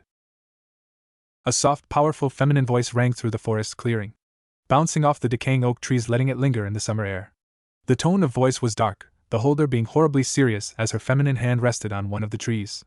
Her fingernails tried to pierce the dying bark as her blue eyes wandered around the forest. The voice belonged to the one and only Narumi Namikaze. Her father, the Hokage, put her in charge of a simple retrieval mission just outside the border of Konoha. While this isn't her first retrieval mission, it didn't stop her from being overly serious. She quickly scanned over the area, her eyes coming to rest on an old-looking cabin that was just outside of Tazuna town. Letting the soft breeze flow over her body, allowing the air to slightly calm her. 3 guards on each side of the building, she whispered to herself as her eyes shifted to a cluster of trees just past the cabin. Hiding in the trees are another set of 3, their chakra signatures are much larger, high chunin if I had to estimate. Her bangs fell forward slightly, obscuring her vision and shadowing her eyes. Mission start. Konoha. Sai, I'll fucking kill you, Shizuka yelled, and as what seemed like the 100th kunai left her palms as it soared through the air, all aimed over to the black-haired teammate of Team 11. Sai wasn't a prideful man. Hell, he didn't have that many emotions since he was taken into the Umbu at such a young age. And he knows that for as long as he lives, he will never admit that he was scared at this very moment. Really fucking scared. Shizuka tossed another kunai, this one barely nicking Sai across the cheek. Naruto watched from the sidelines in pity. While he did find the affectionate nickname Tits for Shizuka to be quite funny, he knew it was gonna bite the boy in the ass someday. He didn't expect it to be barely 3 weeks after becoming an official team. So here he was now witnessing a murder attempt while he periodically had to sidestep from a kunai that Shizuka missed Sai with. Their team training with Anko had ended a while ago. She quickly left the training ground and all 3 genin decided to stay to get a little extra training in. The only rule she gave was to make sure they were well rested for tomorrow. Apparently they were getting a new mission. And just 2 hours went by before all hell broke loose between Team 11. Shizuka, knock it off. At least give him some breathing room. The raven-headed genin snapped her head over to Naruto and gave one of her meanest glares. Her grip tightening around her kunai as her emerald eyes locked within Naruto's own sapphire. Shizuka scoffed as she put her kunai away, letting Sai walk off free, her eyes never leaving Naruto's. After seeing Sai walk off, he let a small smile grace his lips. Sai was very, very sweaty, but other than a few cuts here and there he looked perfectly fine. He turned to Sai. You okay? Sai gave a hesitant nod of gratitude to the blonde as he smiled. Yes, it was a good workout. Please, all you did was run around for an hour. Cardio is important. Naruto sighed as he watched the 2 start to bicker once again. Well, more like Sai just led Shizuka on until she got fed up and brought her weapons out. His eyes going back and forth between the 2. Even though he was starting to get fed up with the constant bickering, it did bring a smile to his face. Feeling like he was a part of a group, as he would be the one to step in. And sometimes be on the receiving end with Shizuka. Naruto thought about that. Sure, they were a team, but they didn't really do anything as a team outside of this training ground and missions. Naruto got both their attention before speaking. Why don't we all go get something to eat? You know, as a team? Both Sai and Shizuka looked at Naruto in sudden surprise. Naruto's sweat dropped. He didn't think it was such a strange thing to ask. They were a team after all. Naruto chuckled nervously at their blank expressions. We could go to that ramen shop at Chiruka. It's pretty good. After a few more moments of tense silence, Shizuka nodded. Yeah, sure. Lead the way. 3 miso ramen for me, please. 1 seafood ramen, please. I'll have what Tita the lady is having. Naruto snickered as Sai quickly shut his insult down by the dark glare Shizuka sent his way. After giving the chef their orders, an awkward silence fell over them, neither really knowing what to say or even how to talk to each other. So Naruto started effectively grabbing the attention of the two genin. Why don't we finally get to know one another? Like what we like and dislike. He finished with a smile. He noticed their hesitant looks and gave an awkward laugh. Okay, how about I go first then? My name is Uzumaki Naruto. My likes are training, being with my friends, turtles and shursuinizan. I dislike people who abandon anyone, rapists, the usual. And my dream is to prove everyone wrong about me, and make my sensei proud, he said, his voice turning deathly serious, surprising his two teammates. In the last few weeks they haven't seen Naruto seriously at any moment. Sure, they have only done training exercises and a lot of D-rank missions. But this was something entirely different. It seemed like he was much older, way too old for a 13-year-old. Sai was the first to recover, but he felt something trigger within him. His eyes flashed with a foreign emotion that he hasn't felt in years. My name is Sai. I like to paint. I dislike the same things you do. My dream. I guess I don't have one. What? You don't have a dream? All seriousness, that Naruto previously evaporated in seconds. His hands slammed on the table, making his ramen broth leak out of his bowl as he caught the attention of other occupants within the stand. Naruto didn't waver. Is there nothing you ever wanted to do? Or to be? Naruto asked incredulously. Sai once again felt the unfamiliar feeling trigger inside him once again. He sat there in stunned silence. Anything he thought he should say died in his throat, his mind going too fast to comprehend an appropriate response. So he said the first thing that meant something to him. My dream is to finish my brother's book. Naruto smiled wide. His eyes turned into upside-down U's. He praised Sai for having a meaningful dream, then looked over at Shizuka. The transfer shinobi gave a deep sigh, not really liking the idea of sharing her personal interests. She never did something like this in her home village. My name is Shizuka. I like training, animals and making dolls. She blushed bright red as she noticed both her teammates raise their eyebrows in shock and confusion, mainly Naruto. I dislike the same things you guys do. Plus some. And my dream is to become the world's strongest kunoichi. Naruto smiled wide over at Shizuka. That's great. See, I told you guys this was gonna be fun, he said with a grin, finally feeling comfortable after a solid conversation. Shizuka crossed her arms around her chest. Her ears turned a tad pink as she told her teammates her secrets. She couldn't deny that it was quite interesting to hear what her teammates actually thought and felt. She looked over at Sai to see his face was more blank than usual, his ramen bowl untouched. After a few moments he looked her way, his face morphing into a large smile doing so. The look is completely gone. She broke out of her musing once Naruto began speaking again. Actually, Shizuka, I've been wanting to ask you. What is Nadeshiko like? Naruto asked, bringing up his chopstick to his chin in thought. I've never heard of the village before. How was it over there? Shizuka turned her attention to Naruto, tilting her head at the question. She hummed in thought for a moment before answering him. It wasn't very good in Nadeshiko when I was there. There's this stupid rule where once we graduate the academy, we have to leave the village and search for a strong male shinobi. And if we lose in battle, they must come to our village, and we get married off to them. She finished with a scowl. Naruto looked at her shocked. What? That's ridiculous. Shizuka nodded her head in agreement. I agree. We are just used to creating stronger heirs for our village, basically livestock. Once we get married off, we are forced to retire as shinobi and become full-time wives. Naruto clenched his fists at her explanation, shaking his head. That's so ridiculous. That village is forcing you guys into a life no one wants, he said, and Shizuka nodded sadly. Yes, but that is why I came to Konoha, she said, looking down, a frown on her face. My parents died when I was very young, but they were both originally born in Konoha. While Nadeshiko is technically closer to Kiri, I could have gone there. I wanted to experience the village my parents were raised in, she said. Naruto gave her a sympathetic look. Surprisingly, Sai spoke up, trying his best to give the girl a reassuring pat on the shoulder.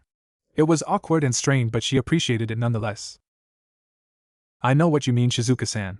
I never knew who my real parents were. I was born in a random little village a few miles from Konoha. But I always heard that they were from the big village that was Konoha. I guess you could say my first real dream is seeing the place they grew up in, he said, allowing them to see just a fraction of his emotions. Naruto nodded as they continued to eat their food in a comfortable silence. After they finished their meal, they walked outside back into the streets of Konoha. Naruto breathed in the fresh air as he stretched his body. Shizuki came next to him. Thanks for inviting us out to eat with you, Naruto. I actually had a good time. She smiled and Sai nodded next to her. Indeed. Maybe we could do that again sometime. Naruto's eyes lit up in glee as he nodded happily. Of course I would be happy to.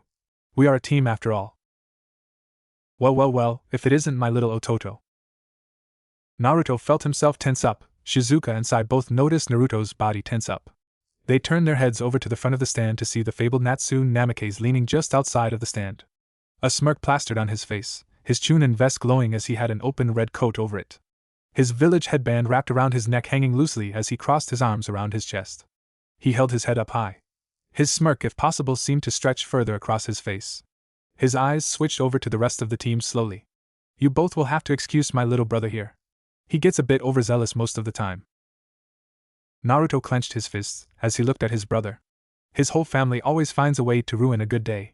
When he's with friends, his team, or alone time, they always find a way to make his life more and more miserable. He had no words for his brother, wanting his very presence gone from the shop. Shizuka, on the other hand, was showing signs of pure bewilderment. She snapped her head over to Naruto. Wait, be brother? Natsu chuckled as he reached over and threw his arm around Shizuka. The black-haired girl blushed from the sudden PDA but couldn't look away from his hypnotizing amethyst eyes staring back at her, mere inches away from her face. Oh, he didn't tell you. I knew it was always hard to be kept under our shadows after all. So I can't blame him. What are you doing here, Natsu? Naruto growled between his teeth, the mere presence of his brother bothering him. Natsu is the one family member he saw the least. He was usually always on missions or training with their mother or father. Natsu grunted as he removed himself from the black-headed girl and grabbed a bag of ramen that was sitting on the counter. Tusan asked me to pick up some ramen for the trip. This time Naruto looked back to see his brother, his eyes frowning in confusion. Natsu smirked again. Oh yes, did I forget to mention? Tusan and Kasan are taking me to Mount Myaboku to practice my sage training a year early. Naruto felt his blood run cold. His eyes went wide as Natsu held his head up. Satisfied with the reaction he got from Naruto, he turned to leave the stand. It was great seeing you and your team, Ototo. With one last glance back, his purple eyes darkened considerably. Try to keep up. A tense silence shifted through the air as soon as Natsu left. Naruto's eyes were downcast, his hair falling past his forehead as his teammates stood there awkwardly. Shizuka reacted first as she patted Naruto on the shoulder. Hey, I don't really know what just happened, but... It's fine, Shizuka, Naruto said, interrupting her as he patted her own hand down with his before sliding hers off. I'm used to it, he said, forcing a smile. Unluckily for him, Shizuka shook her head adamantly at him. No can do, baka. We shared about our family, now it's your turn. So spill. Naruto frowned, sending a slightly pleading look towards the emerald-eyed girl. Can I tell you another time? It's a very long story. Before Shizuka could respond, Sai interjected himself. Yes. Maybe next time we go out for lunch, he said. He could tell the blonde wasn't in a good enough mood to talk. Naruto gave Sai an appreciative nod before averting his eyes back to Shizuka. She looked like she was about to protest, but ultimately she gave in. Letting out an irritated sigh, she pointed at the blonde. Fine. But you will tell us. I promise I will, he said before excusing himself and walking away from the ramen stand, leaving his two teammates behind. Shizuka scowled as she turned over to Sai in confusion. Why did you let it go so easily? It seemed to really bother him. And that was Natsu Namikaze. Sai shook his head at her, watching his blonde teammate walk off. Yes, it was. But whatever happened here, it seemed to have affected Blondie-kun deeply. He was in no mood to communicate his feelings, I'm sure you could tell. Shizuka frowned at his answer, turning her head as she followed the back of the blonde. She gave a hesitant nod. Yeah, I could tell. I wonder what happened between them. Sai shrugged. In my time training with the Umbu, I knew that Naruto was related to the Namikazes. But I didn't know they held so much disdain for one another. But the feeling I got from Natsu-san, it wasn't pleasant. Shizuka nodded, agreeing with him. Let's leave Blondie-kun alone for now, Tits-chan. He'll tell us when he's ready. Shizuka couldn't even find it in herself to yell at Sai this time. Can you at least give me a better nickname? I will dwell on the possibility. Okay, spill it, Missy. How did it go? Enko pestered at Kurenai as they walked through the streets of Konoha. Kurenai sighed, rubbing her temples in irritation. I already told you. He just took me to a coffee shop. We talked for about 2 hours and then we parted ways, she said with Enko frowning at her. Jumping in front of Kurenai and walking backwards with her hands behind her head, ignoring the passers-by who looked at her in annoyance. Did you guys kiss at all? Maybe even second base? The purple-haired Kunoichi said, wiggled her eyebrows at Kurenai. Anko! Kurenai quietly yelled at her friend, a small blush forming on her cheeks. Anko snickered at her friend before turning back around. I know, I'm just teasing you, she said before finally coming into view of her favorite dango shop. Her mouth started to water as her eyes started to glisten. She quickly pulled Kurenai inside, grabbing a table by the open window. Kurenai glared at her. Couldn't you have just asked me to hurry it up and not drag me? Anko nodded her head. I could. But why would I? Kurenai sighed in irritation before breaking out into a small smile, clearly amused by her friend's antics. It was one of the reasons why she loved spending time with Anko. She was always honest, maybe a little too honest. But it added to her charm in Kurenai's opinion. After pushing past her rough exterior, you were met with one of the most selfless human beings you would ever meet. Kurenai knew how high Anko valued her friendships. They were the most important thing to her. And she would always have your back no matter what. Something Kurenai loved her for. As they ordered their food, Kurenai straightened her posture, letting the comforting breeze calm her down. She was silently happy that Anko had picked out a table next to the window. So nothing happened with Asuma, huh? Kurenai sighed as she shrugged her shoulders at her friend, closing her eyes, letting them have a short-lived rest. No, just a regular trip to the coffee shop, she said irritably. Her and Asuma have been flirting back and forth for several months, and the man refused to officially ask her out. She was beginning to think he wasn't interested in her anymore. Anko threw her arm over the chair next to her, using a sabon needle to pick at her teeth. Well, can't say I'm surprised. He may act tough, but he's a total pussy, she said, spitting out the piece of food she finally removed from her gums. Do you still even like him at this point? Kurenai had to take a moment to think about it. He was a very sweet man, but he never acted on any of his decisions. So yes, she liked him. He was one of the only men in Konoha who she would consider boyfriend material. But over the past few months she didn't know if she just liked him as a friend. So Kurenai hesitantly shook her head. I don't know. He's very sweet and treats me like an equal. But he's been more off-putting lately than usual. He doesn't really talk either, and that damned smoking. Anko nodded at her in understanding. Just another bust in Konoha no Sato. If you want to, I can set up a blind date for you. Kurenai felt all the blood drain away from her face. The last time Anko set up a date for here, let's just say it ended with a lot of screaming, a lot of vomit, and a passed-out sushi chef. Coughing into her fist, she quickly changed subjects. Anyway, how's your genin team? Kurenai asked, regaining her composure. Anko grinned her way. Kurenai was shocked to see a look of pride gleam over her eyes. Kurenai has been curious about Team 11 since the meeting they all had in the Hokage's office 3 weeks ago. Mainly because she was curious about how Naruto was doing. A sullen look glazed her eyes as she recalled how fidgety the yandere was at the mention of Naruto during the meeting. I guess things are still dicey with him. I hope he's doing okay. Honestly, I really didn't want to take a genin squad at all. But I'm glad I did, Kuchan. Those kids are pretty good for being just genin. Their teamwork is still a little rough around the edges, but other than that I have no complaints, she said, grinning. Kurenai nodded. How is Naruto? Anko raised an eyebrow in confusion at the odd question, turning her attention to Kurenai, tilting her head. Kurenai schooled her emotions as she felt a bead of sweat form on her brow. Only Anko could ever make her uncomfortable by just a simple stare. Anko was about to answer the odd question before her eyes caught a glimpse of a familiar mop of blonde hair walking past the stand. Her face broke out into a devious smirk. Why don't you ask him yourself? Standing up abruptly, she pushed past Kurenai, leaning her head out the window. Anko, what are you? Hey Naruto-kun! Over here! Naruto jumped in surprise in the street as he snapped his head around, looking for where the scream came from. The blonde looked to his left to see his sensei practically falling out of a window, waving her hands in his direction. Looking past her, he was able to catch a glimpse of very familiar crimson-red eyes that left such a powerful impression on him years ago. He felt his cheeks start to heat up as he looked at the lady next to his sensei. She was wearing a tight bandage-looking battle dress with bandages wrapped around her arms, stopping just before her forearm. Kurenai-san? He thought as his mind started to go blank the longer he stared in her direction, his sensei completely forgotten. She was breathtaking. He had never seen someone so beautiful before. While he knew she was beautiful when he saw her 5 years ago, but he didn't really think much of it back then. After all, he was only a child. Anko watched as he froze in the street. You gonna stand there all damn day? Hurry in here! She yelled, breaking Naruto out of his trance as he rushed into the dango shop, looking at Anko-s. Sorry, Anko-sensei, he said, bringing his hand up to scratch the back of his head. Kurenai looked at the boy as he and Anko started to talk. She looked him up and down. Wow, he really grew up. He almost looks like a completely different person, she thought as she smiled at seeing him scratch his head. A habit he seemed to have kept all these years.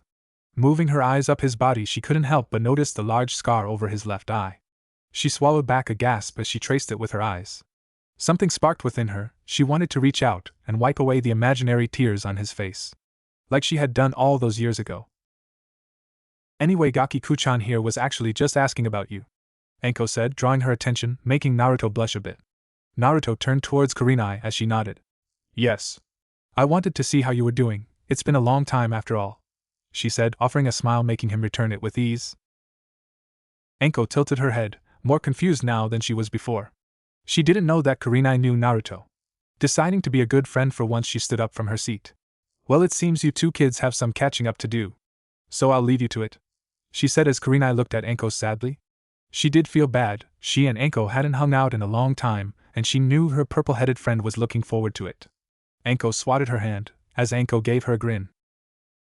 Don't worry about Lil Ol Miku-chan. We can meet up later. I'm gonna go piss off Kakashi, she said before winking and leaving the stand. Kurenai sighed as she watched her friend walk out, promising to make it up to her. Naruto laughed awkwardly, standing near the table. Sorry about that, Kurenai-san. I didn't mean to interrupt anything. She offered a small smile before motioning the blonde to sit across from her. Don't apologize. We are the ones who called you over after all. Naruto nodded before taking his seat at the table. They began to catch up on what's new with them in the past 5 years. From Naruto becoming a genin and Kurenai passing her jounin exams. Minutes soon turned to hours as they stayed in the food stand enjoying the pleasant company. They got on the topic of genjutsu, and she was excited to hear that he kept up his rigorous training and was slowly getting better and better each day. She told him how Anko bragged about him in the meeting with the Hokage, that he managed to catch her in hand seal-less genjutsu. Naruto blushed at the praise, making Kurenai giggle slightly, finding his blush to be incredibly cute. Getting lost in mindless chatter, they were soon kicked out of the stand, staying well past closing time. Naruto offered to walk her home and she agreed, touched by his kind gesture. On the way to her apartment, she couldn't help but sneak a peek back at the boy. She was pleasantly surprised by how much she enjoyed her night tonight. While she only thought they were going to just talk for almost an hour, they ended up spending more than half of the evening at the shop. So long, in fact, that they decided to even have dinner there. He was all in all a perfect gentleman. Even though this wasn't a date, she had wished that the last date she had went as good as this. Asuma had never walked her home before. But her mind quickly switched topics. Say, Naruto-kun, can I ask you something? Naruto nodded his head at her. Kurenai went silent for a moment, trying her best to figure out what words she wanted to say exactly. How is everything going, with your family? She said softly, making Naruto look down to the floor. Kurenai after a moment turned her head to see that Naruto had stopped walking and was frozen in place. Kurenai was about to apologize, but Naruto spoke up before she could. Clenching his fists tightly, he looked at the ground, biting his lip. Everything is alright, Kurenai-san. Same old, same old. Kurenai felt her eyes soften before grabbing his arm. Naruto looked up at her in confusion as she guided him to a small bench. Take a seat, Naruto-kun, she said, making Naruto glance in confusion. But I was just supposed to walk you home. Kurenai nodded before pointing to her right. My apartment is right around the corner. But now I just want to talk. He nodded his head and took the seat directly next to her, putting his hands together as he sat awkwardly next to Kurenai. It was tense on the bench, either knowing really how to spark up such a serious topic. It was dark outside. Their only source of light was the street lamp that resided next to the bench. Kurenai took several deep breaths before shifting her body to the blonde boy. Do you want to talk about it? Naruto stayed silent as he tightened his hands together. He didn't want to burden Kurenai with his life. He felt bad already delaying their trip because of his problems. But he knew the longer he let this sit and marinate in his mind, it would soon explode on him. Shutting his eyes, his scar pulsing with phantom pain as his stomach sent flips internally within him. It's just. He started out, Kurenai giving him her full attention. Once Shirsuini-san died, I was really hoping things would get better. I was praying. I really needed someone there for me. I made friends at the academy. But no one could ever replace Shirsuini-san, he said, his voice cracking several times during his speech, his body hunching over as he let out a quiet sob. Everything just got worse. Natsu and Narumi managed to graduate early, leaving me behind. My parents pulled even further away, if that was even possible, and I lost support from the only person who was there for me. No one wants me, everyone always leaves me. I guess I'm just not special enough. he said as more and more sobs escaped his throat. Kurenai looked at Naruto with a heavy heart. Her own heart breaking at the very sight of him. She watched as the dam holding back his true feelings started to crack, letting his emotions leak out. Kurenai softly removed his hands from their grip and intertwined their hands together. Naruto-kun, look at me. Naruto remained still as he tried to calm down his erratic breathing.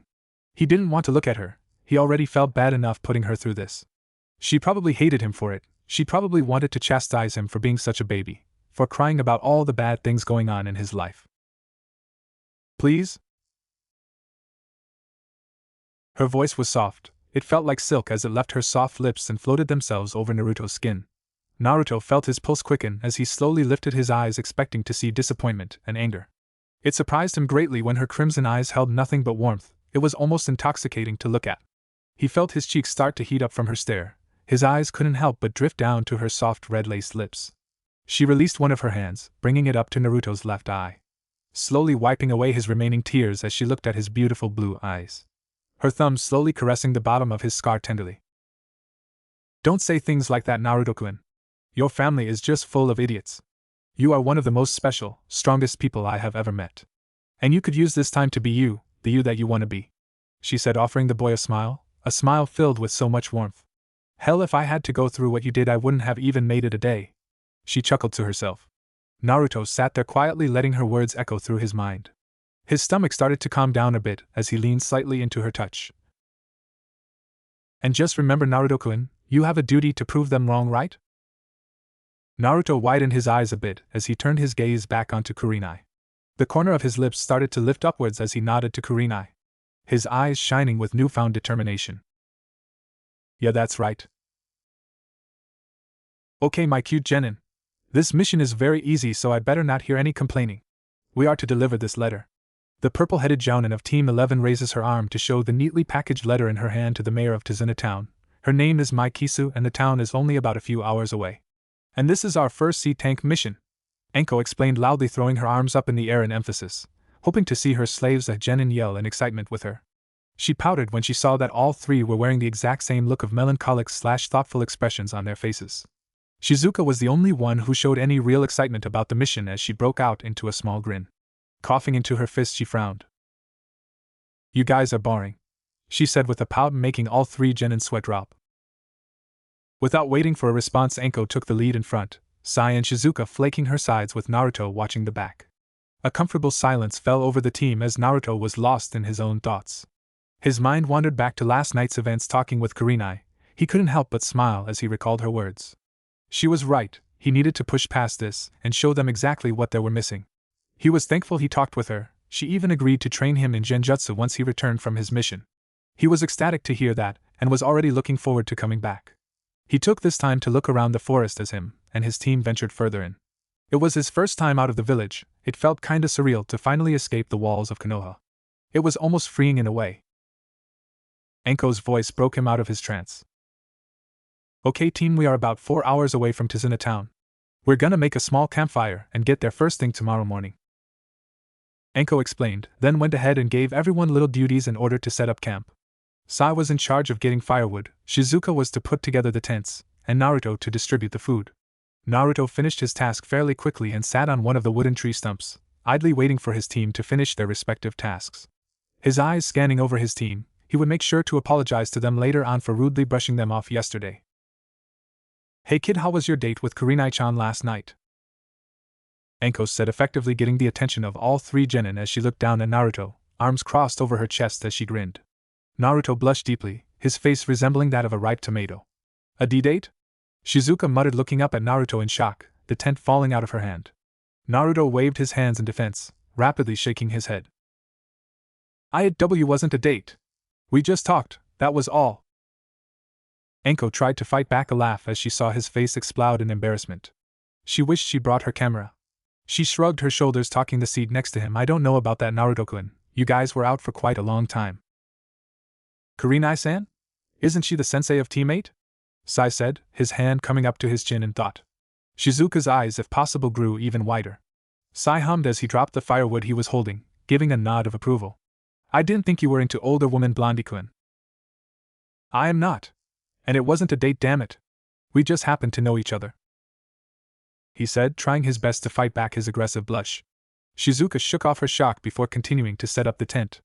Enko started to laugh before smacking Naruto in the back. The blonde yelped slightly at the impact. Just messing with you, kid. Slightly, she said, whispering the last part before rubbing her neck. Actually, Blondie-kun, how do you know Ku-chan? She said, her curiosity piqued as she put a hand on her knee. This seemed to grab the others' attention as well as they nodded in agreement.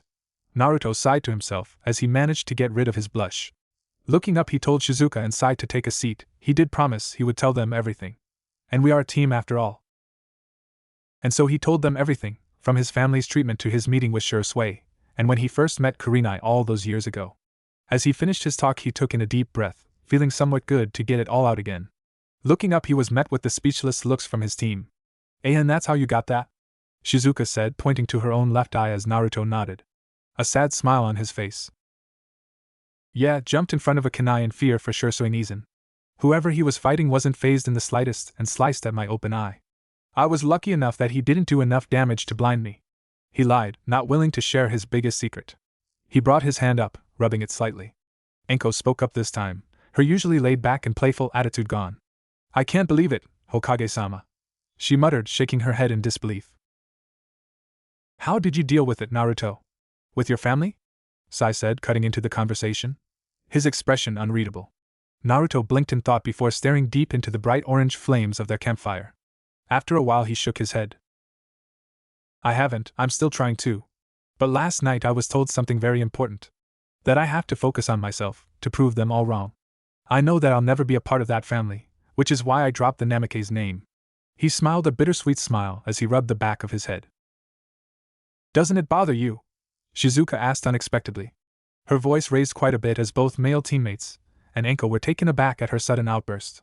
Shizuka had the audacity to look sheepish as her cheeks turned into a light shade of pink. She gave an awkward smile as she muttered a soft apology.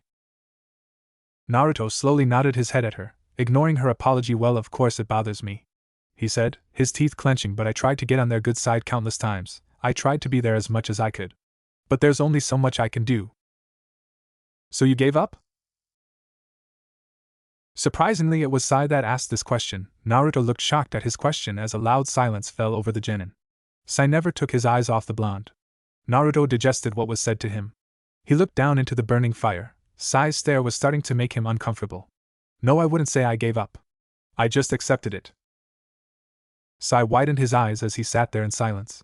In fact, no one else knew what to say as they sat listening to the crackling fire. Enko suddenly clapped her hands, her face morphing back into her usual playful attitude, throwing her arm around Naruto's shoulder. Ah, who needs them anyway? And don't act all mopey baka. Don't forget that you're part of something great here. The soon-to-be strongest team in Konoha with the hottest sensei around, she said, nudging the blonde as she pointed a thumb over to Sai and Shizuka. Naruto looked at her shocked before looking into the equally shocked eyes of his team. They all looked at each other, nodding to themselves. The atmosphere seemed to change as they exchanged glances. Now they felt like a real team. Yeah, you're right, Enko-sensei. So let's get this party started, shall we? Who's ready for guard duty? All three genin groaned. Morning came very quickly for Team 11. After Enko gave them the rundown for guard duty, all genin took 3-hour intervals while rotating. It was highly effective and each for a good amount of sleep to feel refreshed when they woke up. It didn't take them long to pack up their remaining